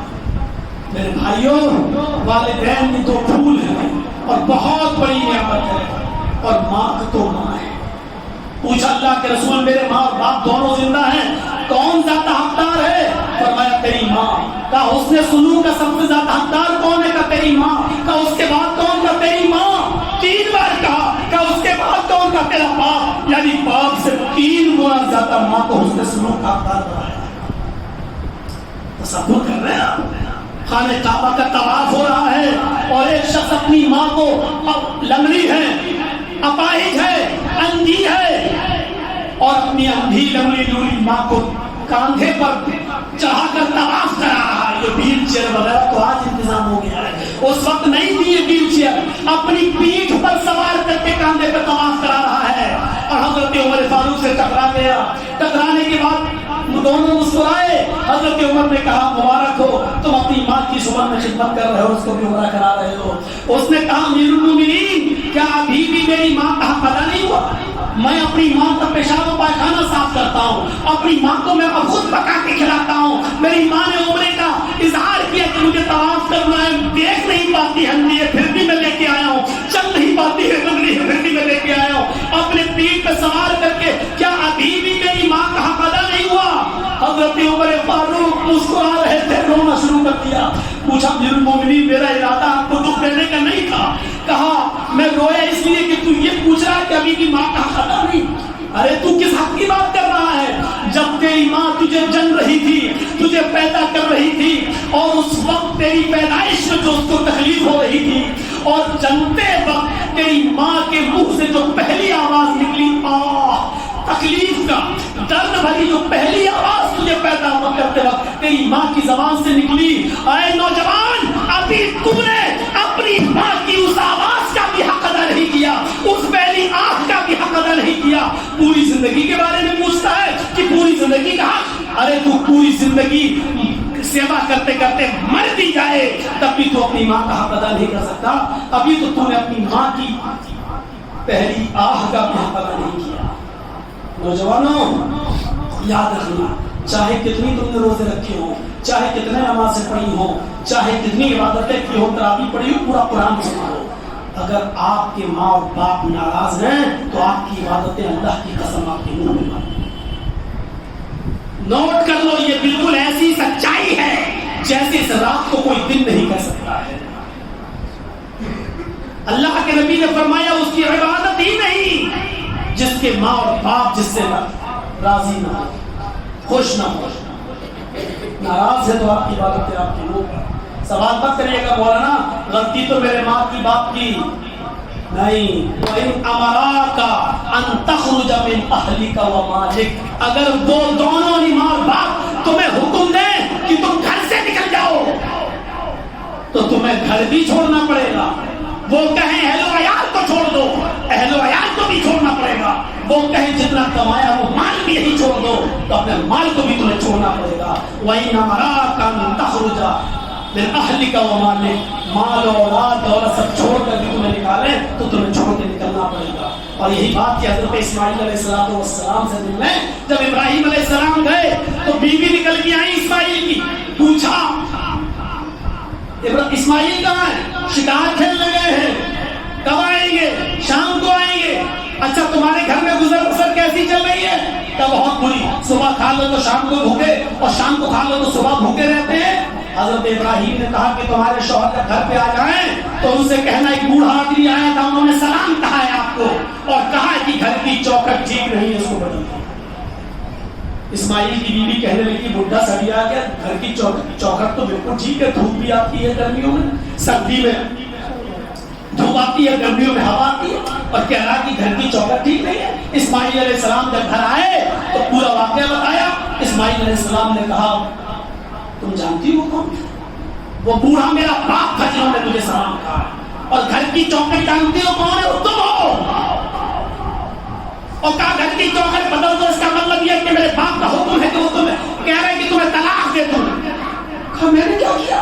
کہ تم نے یہ کیا کہ اللہ کی نعمت پر صبر نہیں کیا، تم نے کہا بہت برا حال ہے، صبح کھا لو تو شام کو بھوکے رہتے ہیں اور شام کو کھا لو تو صبح، یعنی اللہ نے جس حال میں رکھا تمہیں یہ نہیں کہا الحمدللہ علی کل حال، ہر حال میں اللہ کا شکر ہے۔ تم نے اللہ کی نافرمانی کی اس کی نعمت پر، اس لیے میرے باپ نے کہا کہ اور ناشکر گزار ہے، یہ کبھی میرے بیٹے اسماعیل کو عبادت نہیں کرنے دے گی۔ جس گھر کے اندر ایسی ناشکر گزار بیوی آ جائے اس گھر کے اندر میرا بیٹا اللہ کی عبادت نہیں کر سکتا۔ جاؤ میں اپنے باپ کا حکم مانتے ہوئے تمہیں طلاق دیتا ہوں۔ حضرت ابراہیم علیہ السلام کا حکم مانتے ہوئے اسماعیل نے طلاق دے دی۔ اگر اس پر عمل کر لیا جائے تو دنیا میں آج کوئی عورت بچے گی؟ اسی مرتبہ عید کے موقع پر دیکھ لو، اگر کسی کا نیا کپڑا نہیں سلا ہوگا تو آگے بڑھے، اب تک کیا کیا ہے، تم سے اچھا پڑوسی کما کے لے آتا ہے، اور ساری مصیبتیں شوہر بیچارہ خود بھی الٹا سیدھا کپڑا پہننے کا لیکن بیوی کے لیے لے کے آئے گا۔ کبھی شکر گزار نہیں بننے کی کوشش کرتی، نہیں صاحب۔ اور یہ چیز فطری چیز ہے، اللہ کے نبی نے خود فرمایا کہ اور زندگی بھر سکون دیا ہو، اور ایک بار اگر تھوڑا سا لین دین کے معاملے میں، کپڑے کے معاملے میں اگر تھوڑا سا معاملہ بگڑ گیا تو سیدھے پوری زندگی پر پانی پھیرنے کی۔ کیا کیا ہے تم نے؟ جب سے آئی ہوں تمہارے گھر میں یہی تو دیکھ رہی ہوں، بہنوں کو دے دیتے ہو، بیوی کے لیے بچوں کے لیے، وہ نہیں ہے تمہارے پاس، پوری زندگی تم نے اجرم کر دی میری۔ یہ اسی نے فرمایا طلعت فی النار، میں نے جب جہنم میں جھانک کر دیکھا فاکثرها النساء، تو میں نے جہنم میں سب سے زیادہ جلتے ہوئے عورتوں کو۔ اللہ کے نبی سے پوچھا گیا اللہ کے رسول عورتیں جہنم میں سب سے زیادہ کیوں جلتی ہوئی دکھائی دے؟ میری اس تقریر پر بھی وہ سوچ رہی ہوگی پھر عورتوں پہ آ گیا ہے، اب کرے کیا، مجبوری ہے میری۔ اللہ کے نبی نے فرمایا کہ جہنم میں جانے کی وجہ کیا؟ نماز چھوڑتی ہو یہ نہیں ہے، روزہ چھوڑتی ہو یہ نہیں ہے، جہنم میں سب سے زیادہ عورتیں کیوں جائیں گی؟ تکثرن اللعن و تکفرن العشیر، لعن و طعن زیادہ کرتی ہو وَتَكْفُرْنَ الْعَشِيرَ، اور شوہر کی نافرمانی بہت کریں. لام و تان، چار مرد ایک جگہ خاموش بیٹھ سکتے ہیں لیکن دو عورتیں ایک جگہ نہیں بیٹھ سکتی. اور میرا دل کہہ رہا، ویسے تو علم تو اللہ ہی کو ہے غیب کا، کہ اوپر جتنی لیڈیز آئی ہیں یہ کچھ نہ کچھ تو باتیں کری رہی ہوں گی، تیرا کپڑا کتنے کا، سینڈل کتنے کی لائی، چپل کتنے کی لائی ہے، کچھ نہ کچھ تو باتیں ہو ہی رہی ہوں گی، کیونکہ وہ خاموش بیٹھ کے سن لے تو سمجھ لو ریکارڈ ٹوٹ گیا. میں بہار بنگال جاتا ہوں، آج تک مجھے ایسا کوئی جلسہ نہیں ملا جہاں باتیں نہ ہو کر روزانہ خاموش نہ کرانا پڑتا ہو. تو یہ ریکارڈ ٹوٹ جائے گا اگر خاموش نہ رہے. کہتے ہیں کہ ایک آم کے پیڑ کے نیچے دو عورتیں بات کر رہی تھی، اچانک ایک آم ٹوٹ گر گیا. ایک عورت دوسرے سے کہنے لگی یہ آم کیوں گرا، تو دوسری بولنے والی تھی کہ آم خود بول دیا، تم دونوں کی باتیں سن سن کے میں پک گیا. سامنے حقیقت ہو نہ ہو لیکن سچائی یہ ہے کہ عورتیں لعن و طعن زیادہ کرتی ہیں، بیوی چوری زیادہ کرتی ہیں. تکفرن العشیر، شوہروں کی نافرمانی. یاد رکھیے عورت کے جنت میں جانے کا سب سے پہلا سرٹیفکیٹ یہ ہے ایّم امرأۃ ماتت وزوجها عن راضٍ، جو عورت مری، انتقال ہوا اور انتقال کے وقت اس کا شوہر اس سے راضی تھا، فدخلت الجنہ، وہ سیدھے جنت کے اندر داخل ہوگی. اور جو عورت اس حال میں مری کہ مرتے وقت اس کا شوہر اس سے ناراض تھا، چاہے کتنی بڑی عبادت گزار رہی ہو، چاہے کتنی بڑی نمازی رہی ہو، چاہے کتنی بڑی تہجد گزار رہی ہو، چاہے کتنے اس نے قیام اللیل کیا ہو، راتیں جاگی ہو، پانچوں شب قدر کا اہتمام کیا ہو، لیکن اگر اس کا شوہر اس سے ناراض رہا مرتے وقت تو اس کی ایک بھی عبادت اس قبول نہیں. سیدھے جہنم کے اندر جنت میں جانے کا پہلا سرٹیفکیٹ عورت کا یہ ہے کہ اس کا شوہر اس سے خوش ہو. ایسا کوئی گھر ہو نہیں سکتا جس میں نوک جھوک نہ ہو. یہ ہوگا، یہ کوئی بری چیز نہیں ہے. میں پھر کہہ دے رہا ہوں یہ کوئی بری چیز نہیں ہے. اگر آپ کے گھر میں نوک جھوک نہیں ہوتی ہے تو میں سمجھوں گا کہ ضرور کچھ دال میں کالا ہے. مجھے شک ہوگا کیونکہ نوک جھوک تو محمد رسول اللہ کی بیویوں کے ساتھ بھی ہوئی ہے، پھر آپ کے گھر میں کیسے نہیں ہو سکتی ہے؟ نہیں مان سکتا میں. لیکن ناراضگی بہت دیر نہیں ہے. مشکل سے آج کے ٹائم کے حساب سے 10 منٹ 15 منٹ، بہت ہوئی تو 1 منٹ. ایک بار ناراض تھی حضرت عائشہ صدیقہ، اور اللہ کے رسول کے پاس کھجور آ گئے کہیں سے. اب اکیلے کیسے کھا لیں، بیوی بھی بھوکی ہے، بیوی بھی بھوکی ہے. تو حضرت عائشہ کے پاس اللہ کے نبی گئے، مستد احمد دیکھیے گئے. کبھی کبھی شوہر کو بھی بولنا پڑے گا، اور اس میں آدمی یہ نہ سمجھے کہ میری انسلٹ ہوگی، میں تو راجیو گاندھی ہوں، میں کیسے جھک جاؤں گا. ناراض تو بولے گا نہیں. اللہ کے رسول بول وہ کیا کہتے ہیں، بولی عائشہ کھاؤ. چہرہ گھمانے مجھے بھوک نہیں ہو. اس کا مطلب نخرے دکھانا عورت کی فطرت ہے. اب آپ ڈائٹ مت ہو جائیے. اچھا ایک تو کھلا رہا ہوں، کھا لے.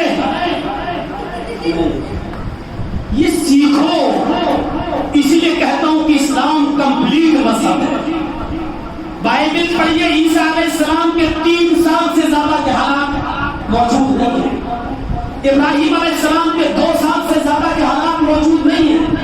موسیٰ علیہ السلام کی زندگی کے صرف 2 سال کے حالات موجود ہیں. بس رام چندر جی کی صرف رامائن میں اگر آپ پڑھیں تو ان کی صرف مہابھارت تک زندگی کے حالات موجود ہیں. لیکن پیدائش سے لے کر موت تک جتنے معاملات ایک انسان کے سامنے آ سکتے ہیں، ان میں ہر ایک کے ساتھ ہر ایک شعبے میں زندگی کے پورے اگر کہیں آپ کو رہنمائی ملے گی ہر شعبے کے اندر تو وہ ہستی ہے جناب محمد رسول اللہ صلی اللہ علیہ وسلم کی. آپ کو نبوت ملی 40 سال کی عمر میں، اور آپ کا 63 سال کی عمر میں 23 سال کی اس لمبی زندگی کو لے کر وحی سے لے کر اقرا بسم ربک الذی خلق سے لے کر 23 سال آخری وقت اگر آپ دیکھیں گے جس وقت آپ کی روح آپ کے منہ سے دوسری سے پرواز ہوئی، اس 23 سالہ زندگی کے اندر ایک بھی واقعہ ایسا نہیں ہے جو محفوظ نہ ہو، آج وہ بھی محفوظ ہے۔ اللہ کے رسول کتنے موقعوں پر ہنسے، ہنسنے کی ایک الگ کتاب آ چکی ہے، کتنی جگہوں پر اور کتنے مقامات پر روئے، ایک کتاب آ چکی ہے۔ آپ کی آنکھ ناک کان کیسے تھے، رنگ کے پوری ایک کتاب آ چکی ہے۔ آپ کی قد و قامت جسامت پوری ایک کتاب آ چکی ہے۔ جتنی کتابیں آپ پڑھیں گے، دنیا میں جتنے بھی بڑے بڑے انسان گزرے ہیں مہان پروش، آپ دیکھیں گے سب سے زیادہ اگر کسی شخصیت پر کتاب لکھی گئی ہے، کسی شخصیت پر، تو اللہ کی قسم محمد رسول اللہ صلی اللہ علیہ وسلم کی سیرت پر، نبی اکرم کی زندگی پر اور نبی اکرم کی زندگی پر جو کتابیں لکھی گئی اس سے زیادہ کسی شخصیت پر کتابیں نہیں لکھی گئی ہیں۔ آج وہ سب محفوظ ہیں، آج وہ سب چیزیں موجود ہیں۔ آپ کی شروعات کہاں سے ہوئی؟ اقرا بسم ربک الذی خلق، اللہ کے نام سے پڑھو، یہاں سے آپ نے شروع کی اور پھر پوری زندگی اللہ کی طرف بلاتے رہے، پوری زندگی اللہ کی طرف بلاتے رہے، یہاں تک کہ موت آپ کی آنکھوں کے سامنے، لیکن اس وقت بھی آپ اس کو اللہ کی دعوت دے رہے ہیں۔ وہ ایک شخص آیا معصور جس نے تلوار اٹھا لی اللہ کے رسول کی اور کہا یا محمد میں یعصمک منی یا محمد، اے محمد بتاؤ تمہیں میرے ہاتھ سے کون بچائے گا؟ یہ نبی کی تلوار پیڑ سے اتار لی، کود گیا، بتاؤ مجھے، بتاؤ میرے ہاتھ سے تمہیں کون بچائے گا؟ غور کرو کہ وہ قریب آ گیا۔ آپ کے صحابہ دور دور پیڑ کے نیچے سو رہے ہیں، آپ چیخیں گے بھی تو کوئی فائدہ نہیں کیونکہ ان کو آنے میں دیر لگے گی۔ یہ بالکل قریب پہنچ چکا، تلوار اٹھا چکا، تان چکا اور کہتا ہے میں یعصمک منی، اے محمد بتا میرے ہاتھ سے تجھے کون بچائے گا؟ قریب ہوں اور مسکرا کر اس کو بھی جواب دیتے ہیں اللہ یعصمنی، اللہ نہ جانے لفظ اللہ میں کون سا کرنٹ تھا، کون سی تیزی تھی، کون سی اسپرٹ تھی، اس نے اللہ کا نام سنا، ہاتھ کپکپا گیا، کانپ گیا، تلوار اس کے ہاتھ سے چھوٹ گئی۔ اللہ کے رسول نے وہ تلوار اٹھائی اور کہا اب تو بتا کہ تجھے میرے ہاتھ سے، یہ کوئی لیلا مجنوں کی کتاب نہیں ہے، بخاری شریف کی حدیث کا واقعہ ہے، فرمایا کہ اب تو بتا کہ میرے ہاتھ سے تجھے کون بچائے گا؟ اس نے کہا کہ اس کا ایمان تو اللہ پر نہیں تھا، اور کیا کہا کہ اب آپ ہی چھوڑ سکتے ہیں، آپ نے اس خون کے پیاسے کو چھوڑ دیا۔ تعجب یہ کہ تلوار لے کر کھڑا ہے، ایک ایک چیز پر شکے نکالو تو ایک ایک گھنٹے کی تقریر بن جائے، ایک ایک گھنٹے کی تقریر بن جائے، تلوار لے کر کھڑا ہے۔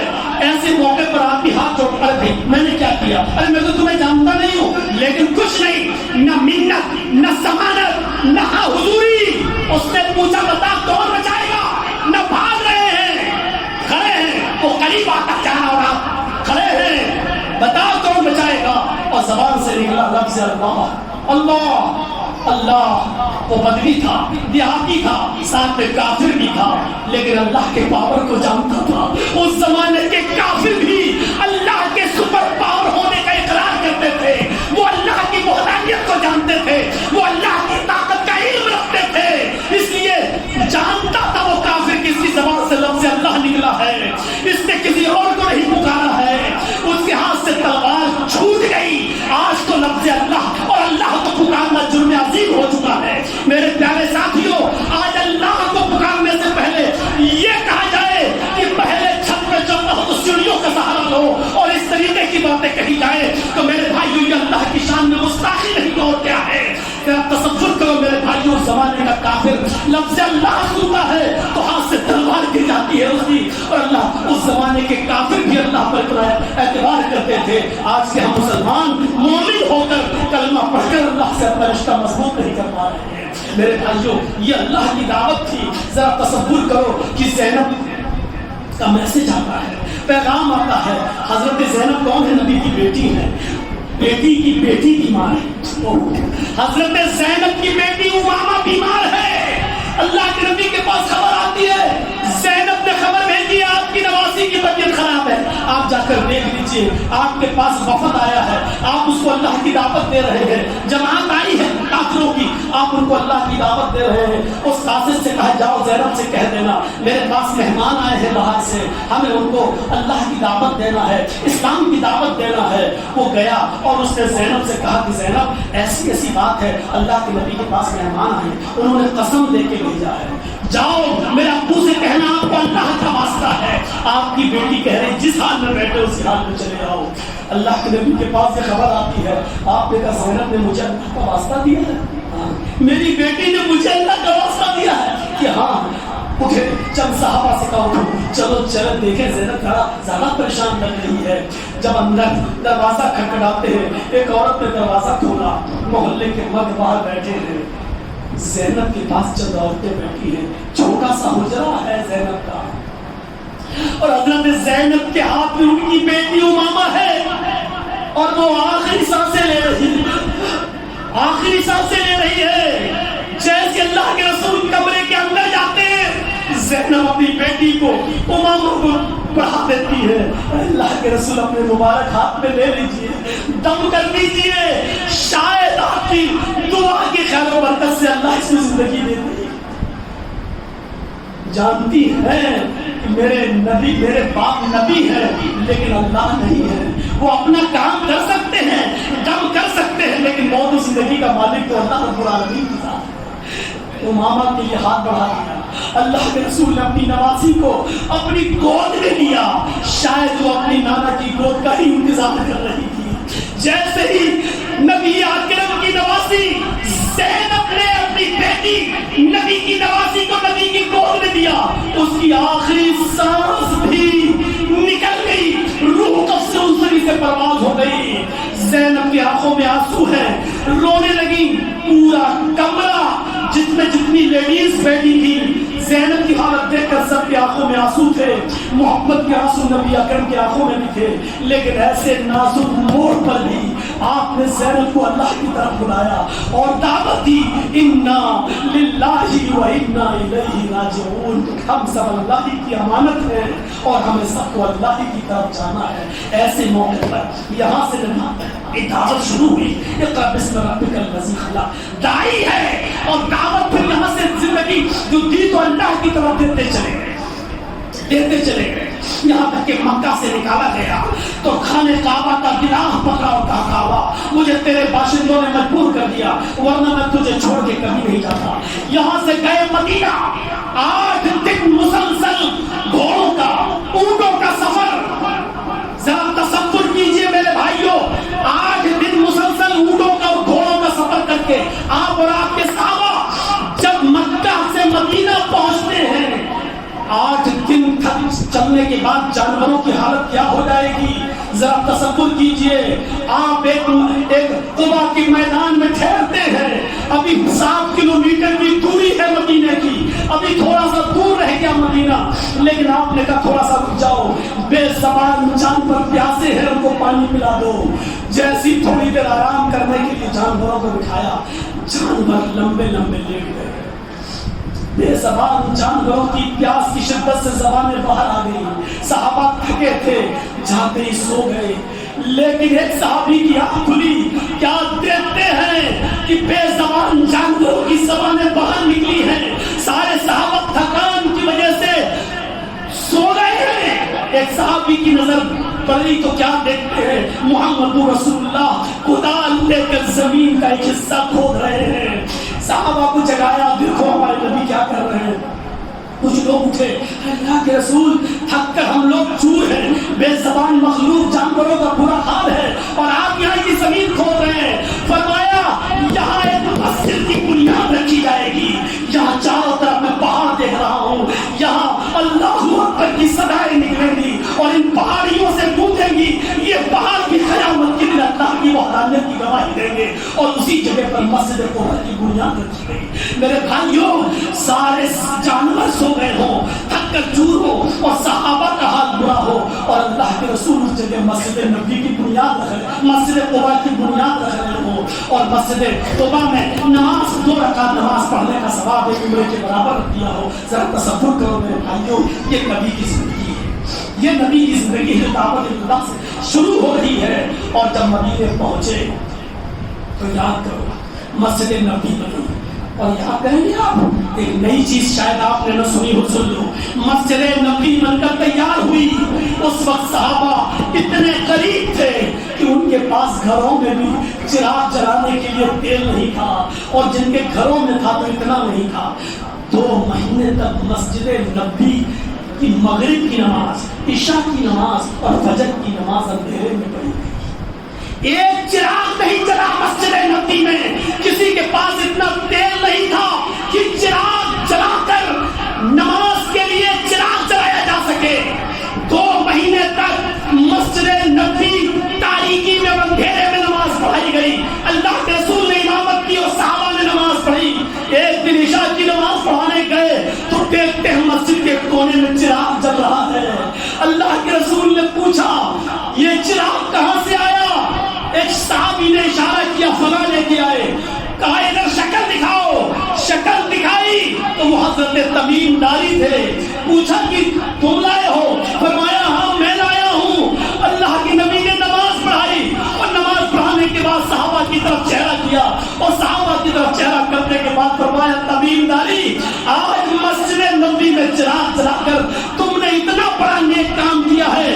قد نفرت الاسلام اليوم. آج تم نے مسجد نہیں چمکائی، آج تم نے پورے اسلام کو روشن کر دیا ہے. آج تم نے پورا اسلام جگمگا دیا ہے. آج تم نے پورے اسلام کو روشن کر دیا ہے. میرے بھائیوں مسجد نبی میں اگر ایک چھوٹا سا چراغ جلا دو تو اسلام زندہ کرنا، تو سوچو کہ پھر مسجدوں کی تعمیر اور مسجدوں میں بڑھ چڑھ کر حصہ لینے کا ثواب کتنا زیادہ ہوگا. جس سے آج ہم محروم ہیں، جس سے ہم آج محروم ہیں. حضرت عثمان غنی پوری عمارت کا ٹھیکہ لے لیتے تھے کسی سے مددوں میں بنانے کے لیے تیار ہو. تو یہ تصور کرو میرے بھائیوں، یہاں سے اسلام اور پھر دعوت اللہ، اور آخری وقت جب آپ کا ہوگا تو آپ کو معلوم ہوگا کہ اللہ کے رسول کی زبان سے آخری جملہ جو نکلا وہ کیا تھا. حضرت عائشہ فرماتی ہے میری ران پر نبی کا سر تھا. نبی کا سر میری ران پر تھا اور میرے بھائی آئے عبد الرحمان مسواک کر رہے تھے. اللہ کے رسول کی آواز بند ہو گئی. مسواک دیکھتے لگے. میرے اشارے سے پوچھا کیا آپ مسواک کریں گے؟ اشارہ کیا ہاں. میں نے اپنے بھائی عبد الرحمان سے مسواک لے لی، نبی کو دے دی. اللہ کے نبی مسواک کرنے لگے. اس ٹوتھ پیسٹ کی دنیا میں رہنے والوں ذرا مسواک کی اہمیت کا اندازہ لگاؤ، جس کو اللہ کے رسول آخری وقت میں بھی نہیں بھول رہے ہوں، آخری وقت میں بھی نہیں بھول رہے ہوں. آپ نے مسواک کی تو حضرت عائشہ سے کہا علی اپنے منہ میں لے کے اس کو نرم کر دو. حضرت عائشہ نے وہ منہ میں لیا اور اس کو کچل دیا. سخت تھی ٹائٹ، اور منہ میں کچلنے کے بعد نبی کو دے دیا. اس سے پتہ چلتا ہے کہ ایک مسلمان کی جھوٹی مسواک دوسرا مسلمان کر سکتا ہے. اللہ کے رسول نے اپنی بیوی عائشہ کی جھوٹی مسواک اپنے منہ میں لی اور مسواک کرنے لگے. اچانک وہ مسواک داری پر گر گئی اور اللہ کے رسول صلی اللہ علیہ وسلم کے ہاتھ دونوں پانی کے پیالے میں جانے لگے. پانی کے پیالے میں ہاتھ ڈالتے، اپنے چہرے پہ ملتے اور یہ جملہ ادا کرتے. سنیے بخاری کے الفاظ، اٹھائیے کتاب الجنائز اور اللہ کے رسول کی زندگی کے آخری حالات پڑھیے.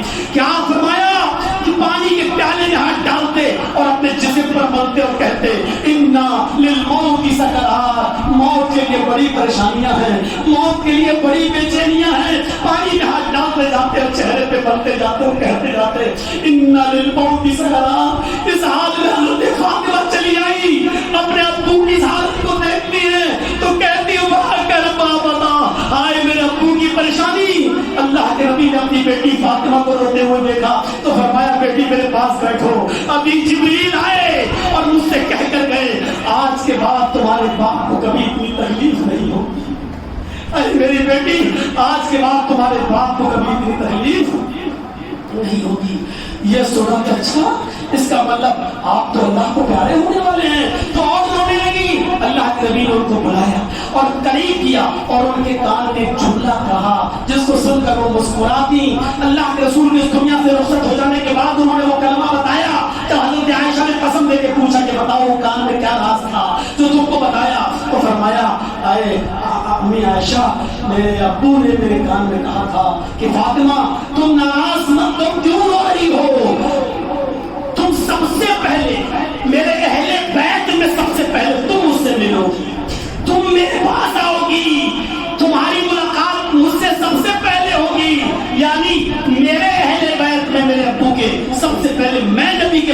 جاؤں گی. اور پھر دنیا نے دیکھا کہ اللہ کے رسول کے اس دنیا سے رخصت ہونے کے صرف 6 مہینے کے بعد حضرت عائشہ حضرت فاطمہ بھی چلی گئی. حضرت فاطمہ بھی اس دنیا سے رخصت ہو گئی. اب تصور کرو میرے بھائیوں، مجھے بتانا یہ تھا کہ حضرت فاطمہ رضی اللہ تعالیٰ عنہا ایک اور نبی کی حالت دیکھی. اس وقت آپ کی زبان بند ہو گئی اور پانی میں ہاتھ ڈالتے جاتے اور ملتے جاتے اور کہتے جاتے، پھر اور زبان بند ہو گئی، ہونٹ ہلنے لگے تو حضرت عائشہ نے کان لگائے تو آپ کہہ رہے تھے الصلاۃ الصلاۃ ما ملکت ایمانکم. لوگوں میں تو اپنے رب کے پاس جا رہا ہوں، لیکن نماز پڑھتے رہنا، نماز قائم رکھنا اور اپنے ماتحتوں کا خیال رکھنا، ان پر ظلم مت کرنا. جو تمہارے انڈر میں کام کرتے ہیں ان کی اوپر ظلم مت کرنا. جو خود کھانا وہ ان کو کھلانا، جو خود پہننا وہ ان کو پہنانا. کبھی ان کے اوپر ظلم مت کرنا. اگر ان سے کوئی کام لو اور بھاری کام ہو جو ان سے ہو نہ رہا ہو تو ان کی مدد کرنا، تو ان کی مدد کرنا، ان کے اوپر ظلم مت کرنا. یعنی اب حقوق اللہ سے بھی چھوڑ دیا، حقوق اللباس سے بھی چھوڑ دیا. اور اس کے بعد آنکھیں آسمان پر تک جاتی ہیں، کھجور کے پتوں کی بنی ہوئی چھت آنکھیں ٹک جاتی ہے اور پھر زور سے جملہ نکلتا ہے اللہم بالرفیق الاعلی، اللہم بالرفیق الاعلی، اللہم بالرفیق الاعلی. جس نے اللہ کے نام سے دعوت شروع کی اور جب اس دنیا سے رخصت ہوا تو اس کی زبان سے بھی اللہ کا نام نکل رہا ہے. اللہ کے نام سے شروع کیا اور اللہ کے نام پر اس دعوت کو ختم کیا. یہ تھی نبی کی دعوت. میرے بھائیوں سوچو، کوئی لاگ لپٹ نہیں ہے، کوئی طرفداری نہیں ہے، کسی کا کوئی فیور نہیں ہے. اب آپ اندازہ لگائیے، ہم نے دنیا میں بڑے بڑے حکمراں دیکھے ہیں اور حکومتیں دیکھی ہیں اور ملک دیکھے ہیں. ہم نے ملک غریب دیکھے ہیں لیکن کسی ملک کا حکمراں ہم نے غریب نہیں دیکھا ہے. اس وقت سب سے بری کنڈیشن شری لنکا کی ہے. شری لنکا دیوالیہ ہو چکا ہے. اس غریب ملک کے اندر بھی اگر وہاں کے حکمراں پہ نظر ڈالو گے تو وہاں کا حکمراں غریب نہیں ہے. نیپال غریب ملک ہے لیکن نیپال کا راجا غریب نہیں ہے. ہندوستان کے اندر سب سے غریب اسٹیٹ بہار مانا جاتا ہے لیکن اسٹیٹ غریب ہے، بہار چلانے والا غریب نہیں ہے. لیکن مدینہ کو اس حساب سے محمد رسول اللہ نے چلایا تھا کہ مدینہ میں دولت کی کمی نہیں ہونے دی. لیکن خود اس حال میں گیا، خود اس حال میں رخصت ہوا مدینے کا چلانے والا، مدینے کا حکمراں، کہ جب انتقال کے بعد رات میں کئی علاقوں سے لوگ آئے اور کہنے لگے اپنی عائشہ دروازہ کھولو، ہمیں دیر سے اطلاع ملی، ہم نبی کا آخری دیدار کر لینے دو، رات میں چہرہ دیکھنے دو. جب چہرہ دیکھنے لگے تو کہتے ہیں امی عائشہ کیسے دیکھوں، اندھیرا ہے، چراغ جلاؤ، مجھے نبی کا چہرہ دیکھنا ہے. تو عائشہ روتے ہوئے کہتی ہے تمہیں انسلٹ کرنے کی کوئی حق نہیں ہے، تمہیں انسلٹ کرنے کا. کیوں ذلیل کر رہے ہو میرے گھر کو، کیوں رسوا کرنے آئے ہو؟ کہا میں رسوا کہاں کر رہا ہوں، میں کہہ رہا ہوں تھوڑا سا چراغ جلا دو تاکہ میں نبی کا چہرہ دیکھوں. اب عائشہ کہتی میں کیسے چراغ جلاؤں، تمہارے سردار نے اس گھر میں اتنا تیل بھی تو نہیں چھوڑا ہے کہ میں چراغ جلا کر تمہیں اپنے نبی کا، اپنے شوہر کا چہرہ دکھا سکوں. جس وقت اس دنیا سے رخصت ہوئے اس کے گھر میں اتنا تیل بھی نہیں تھا کہ اس کی بیوی چراغ جلا کر محمد رسول اللہ کا چہرہ دکھا سکے.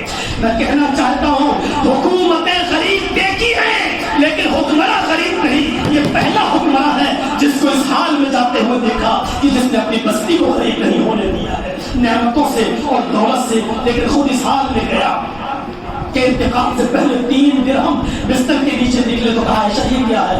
کہا میں نے رکھ لیے تھے وقت ضرور کام آ جائیں، کبھی کچھ اگر آپ کو ہو گیا تو کم سے کم. فرمایا عائشہ اگر یہ 3 درہم باقی رہ گئے اور میرا انتقال ہو گیا تو کل قیامت کے دن میں اپنے رب کو کیا منہ دکھاؤں گا؟ عائشہ میری زندگی میں ان 3 درہموں کو غربا و مساکین پہ خرچ کرو. ارے اسلام کے مزاج کو پڑھو اور دیکھو.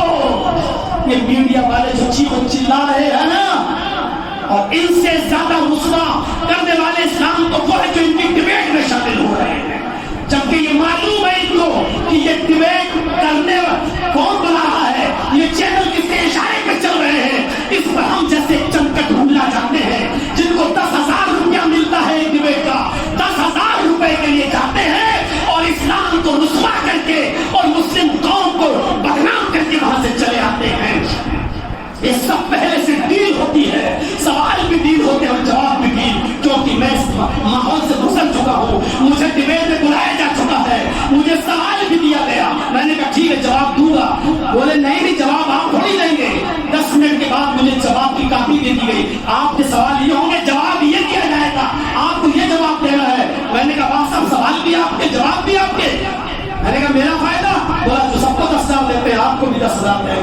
میں چشمدید گواہ ہوں اس بات کا کہ میرے بھائیوں سوال بھی ان کے ہوتے اور جواب بھی ان کے.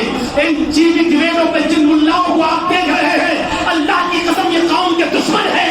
اللہ کی قسم یہ ہمارے آواز اٹھانے کے لیے نہیں آتے ہیں اور نہ ہمیں ہماری آواز اٹھانے کے لیے وہ کوئی میڈیا کے چینل ہمیں بلا سکتے ہیں. وہ نہیں بلائیں گے, وہ وہی کو بلاتے ہیں جو ان جیسی کہیں گے. تو میرے بھائیوں یہ میری آنکھوں دیکھی بات ہے اور میرا تجربہ ہے. اس لیے اب عبادتیں کرو اور کہتے نا اب وہ راحت دوڑی کا وہ شعر بھی اپنے آپ یاد رکھیے, سب کا اپنا خالق اپنا مالک افضل ہے, ان آتی جاتی سرکاروں سے کیا لینا دینا. تو میرے بھائیوں مانگو گڑ گڑاؤ, اللہ دعا تو وہ ہے.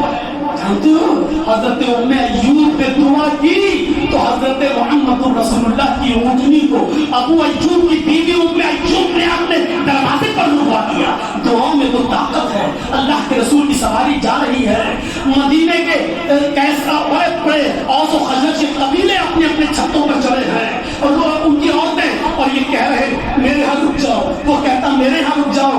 اللہ کے نبی کہتے ہیں اونٹنی کو چھوڑ دو. اونٹنی اللہ کے حکم سے جس کے مکان پہ رکے گی اسی کا میں مہمان بنوں گا. حضرت ام ایوب کہتی ہے اے ابو ایوب کاش اللہ کے نبی میرے گھر رک جاتے. میری بہنوں سنو, تم نہیں جانتی ہو عورت کی دعا میں کتنی طاقت ہوتی ہے. سنو میری ماں سنو. ام ایوب کہتی ہے ابو ایوب اگر نبی میرے گھر رک جائیں تو کتنا اچھا ہوتا. ابو ایوب کہتے ہیں اچھا دن میں بھی سپنے دیکھتی ہے. یہ اوس و خزرج کے بڑے بڑے امیر اور رئیس اور چودھری اللہ کے نبی ان کو تو گھاس ڈال لے رہے ہیں, تیرے گھر پہ کیا ہے. کہتی ہے اے ابو ایوب ان اوس و خزرج والوں نے محمد رسول اللہ کی اونٹنی کی لگام پکڑ کے نبی سے کہا میرے گھر رک جاؤ. میں اندر جاتی ہوں, پھر کا وضو بناؤں گی, پھر کا 2 رکعت نماز پڑھوں گی, پھر اپنے دونوں ہاتھ اٹھا کر کہوں گی کہ اللہ اگر آج محمد رسول اللہ کو میرا مہمان اور نبی کو میرا میزبان بنا دے تو تیری رحمت میں کیا کمی آ جائے. بس ایسا ہی کیا. وضو بناتی ہے, نماز پڑھتی ہے, اپنے ہاتھ اٹھا کر اللہ کے رسول کی مہمانی کی دعا مانگی. اونٹنی نبی کے گھر تک آئی اور آگے بڑھ. ابو ایوب کے گھر تک آئی اور آگے بڑھ گئی. ابو ایوب کہتے بس کر, بس چھوڑ. محمد رسول اللہ کی سواری تیرے گھر تک آئی تھی اور آگے بھی نکل گئی. چھوڑ دے, مصلی اٹھا دے. لیکن اس کی دعاؤں میں روانی آئی. الہ العالمین اونٹنی میرے دروازے پر آ کر آگے بڑھ سکتی ہے, اگر آگے جا سکتی ہے تو آگے سے پیچھے کیوں نہیں آ سکتی, اور آ کر میرے دروازے پر رک جائے تو تیری رحمت میں کیا کمی آ جائے گی. کیا کسی غریب کو حق نہیں ہے کہ وہ محمد رسول اللہ کو کچھ کھلا سکے. اونٹنی تھوڑی اور آگے جاتی ہے, پھر پلٹتی ہے, پھر ابو ایوب انصاری کے مکان پہ کھڑی ہو جاتی ہے اونٹنی. اللہ کے رسول نے کہا نہیں, جب تک یہ بیٹھے گی نہیں فیصلہ نہیں مانا جائے گا. اونٹنی ایک چکر لگاتی ہے, تھوڑا آگے پیچھے بڑھتی ہے, پھر ابو ایوب انصاری کے مکان پہ رکتی ہے اور آخرکار بیٹھ جاتی ہے. اللہ کے رسول اونٹنی سے اترتے اور کہتے ابو ایوب اللہ نے مجھے تمہارا مہمان بنا دیا, میں آپ کا میزبان ہوں, جاؤ گھر میں انتظام کرو. جس گھر میں کھجور کے پتوں کی چھت بیٹھنے کی صحیح جگہ نہ ہو, اوپر پانی گرتا ہے تو ٹپک کر نیچے کے کمرے میں آتا ہو, اس گھر پہ جناب محمد رسول اللہ مہمانی کرتے ہیں. ام ایوب تیری دعا قبول ہوئی. کہتی ہے تھوڑی دیر اللہ کے رسول سے کہہ دیجیے تھوڑا انتظار کرنا ہے, میں 2 رکعت اور پڑھتی ہوں. آپ کیا کرنے کے لیے پڑھ رہی ہے, سن تو لی اللہ نے تیری. کہا وہ تو میں نے نبی کو مانگا تھا, مانگنے کے لیے پڑھی تھی, اب اللہ نے نبی کو میرا مہمان بنا دیا تو اس کا شکرانہ نہ ادا کیا. اب اس کے شکرانے کی 2 رکعت نماز پڑھنا. 2 رکعت نماز پڑھتی ہے, اندر جاتی ہے, نبی کو مہمان بنایا جاتا ہے. میرے بھائیوں کہنے کا مقصد یہ ہے کہ عورت وہ چیز ہے کہ جب اپنے پہ آ جائے تو اللہ اس کی دعا عرش معلیٰ پر سنتا ہے اور عورت کی دعا کو سنتا ہے. وہ ایک عورت ہی تو تھی جس کے شوہر نے جس سے زہار کر لیا تھا اور کہا تھا کہ آج کے بعد تم مجھ پر میری ماں کی طرح حرام ہو چکی ہو. خولہ بنت ثعلبہ سے اور سے ثابت ہے جاؤ حرام ہو چکی ہو میری ماں کی طرح. اس عورت نے اللہ کے رسول سے کہا کوئی راستہ نکالو. نبی نے کہا کوئی راستہ نہیں. دروازہ بند کر دیا مجھ سے بحث کیوں کر رہی ہو کوئی راستہ نہیں ہے. اس نے کیا کہا مسند احمد کے الفاظ دیکھیے اے محمد صلی اللہ علیہ وسلم آپ کی چوکھٹ بند ہو گئی تو کیا ہوا رب کی چوکھٹ تو کھلی ہے. وہ مسجد نبوی میں گھس گئی 2 رکعت نماز پڑھتی ہے ہاتھ اٹھاتی ہے اور کہتی ہے اللہ میرے شوہر نے مجھے اپنی ماں کی طرح حرام کر لیا ہے بچے میرے بگڑ جائیں گے کون سنبھالے گا اللہ کوئی راستہ نکال. خولہ بنت ثعلبہ دعا مانگ رہی اللہ راستہ نکال. اگر تو نے ہمارے اور ہمارے شوہر کے درمیان راستہ نہیں نکالا تو کون نکالے گا. آج ابھی حدیث کے الفاظ اس عورت کے ہاتھ نیچے نہیں ہونے پائے. اللہ نے جبریل کو بھیج کے کہا صحیح کہہ رہی ہے وہ عورت اگر اس کے لیے میں نے راستہ نہیں نکالا تو کون نکالے گا. جبریل جاؤ. جبریل قرآن کی آیتیں لے کے نازل ہوتے ہیں قد سمع اللہ قول التی تجادلک فی زوجہا وتشتکی الی اللہ. میرے بھائیوں یہ قرآن کریم کا 28 پارے کی شروعات یہیں سے ہو رہی ہے. قد سمع اللہ قول التی تجادلک اللہ نے اس عورت کی گفتگو کو سن لیا جو آپ سے بحث کر رہی تھی اور اپنے اور تشتکی اللہ اور اللہ سے بھی فریاد کر رہی تھی. اللہ نے اس عورت کی گفتگو کو سن لیا. جاؤ اس عورت کو مسجد سے بلاؤ اور آرڈر دے دو. جو لوگ اپنی بیوی کو اپنے اوپر اپنی ماں کی طرح حرام کر لیتے ہیں ان کو چاہیے کہ اپنی بیوی بنانے سے پہلے غلام آزاد کریں. غلام آزاد کرنے کی طاقت نہ ہو تو 60 روزے رکھیں مسلسل پے در پے کنٹینیو. اور 60 روزے رکھنے کی بھی طاقت نہ ہو تو 60 مسکینوں کو کھانا کھلائیں اور اپنی بیوی بنائیں. یہ سزا کے طور پر لیکن راستہ نکالا. پہلے تو راستہ ہی نہیں تھا. یہ عورت ہی تھی جس کی دعا نے میرے بھائیوں عرش معلیٰ پر پہنچ کر راستہ نکالا. اور اس ایک عورت کی دعا سے اللہ نے ساری قیامت تک آنے والی عورتوں کے لیے راستہ اور مردوں کے لیے راستہ بنا دیا. تو دعا مانگو. آج دعا کی رات ہے. کتنے لوگ مجبور ہوں گے کتنے لوگ ایسے ہوں گے جو بیچارے ہم سے شیئر نہیں کر سکتے اپنی پریشانی. آپ اپنے رب سے شیئر کرو دعائیں مانگو گڑگڑاؤ نوافل پڑھو اور زیادہ سے زیادہ اس دعا کا اہتمام کرو. اللہم انک عفو تحب العفو فاعف عنی. میرے بھائی اس دعا کو بھی پڑھتے رہو. مجھے نکلنا ہے دور کا سفر ہے اس لیے میں زیادہ آپ سے گفتگو نہیں کر سکتا. میں ہاتھ اٹھا کر ابھی دعا نہیں کروں گا کیونکہ آج پوری رات دعا کی رات ہے. آپ آزاد ہیں اور آپ دعا مانگیے جتنی مانگنا چاہیں گڑ گڑا کر مانگیے اور سجدے میں بھی مانگیے.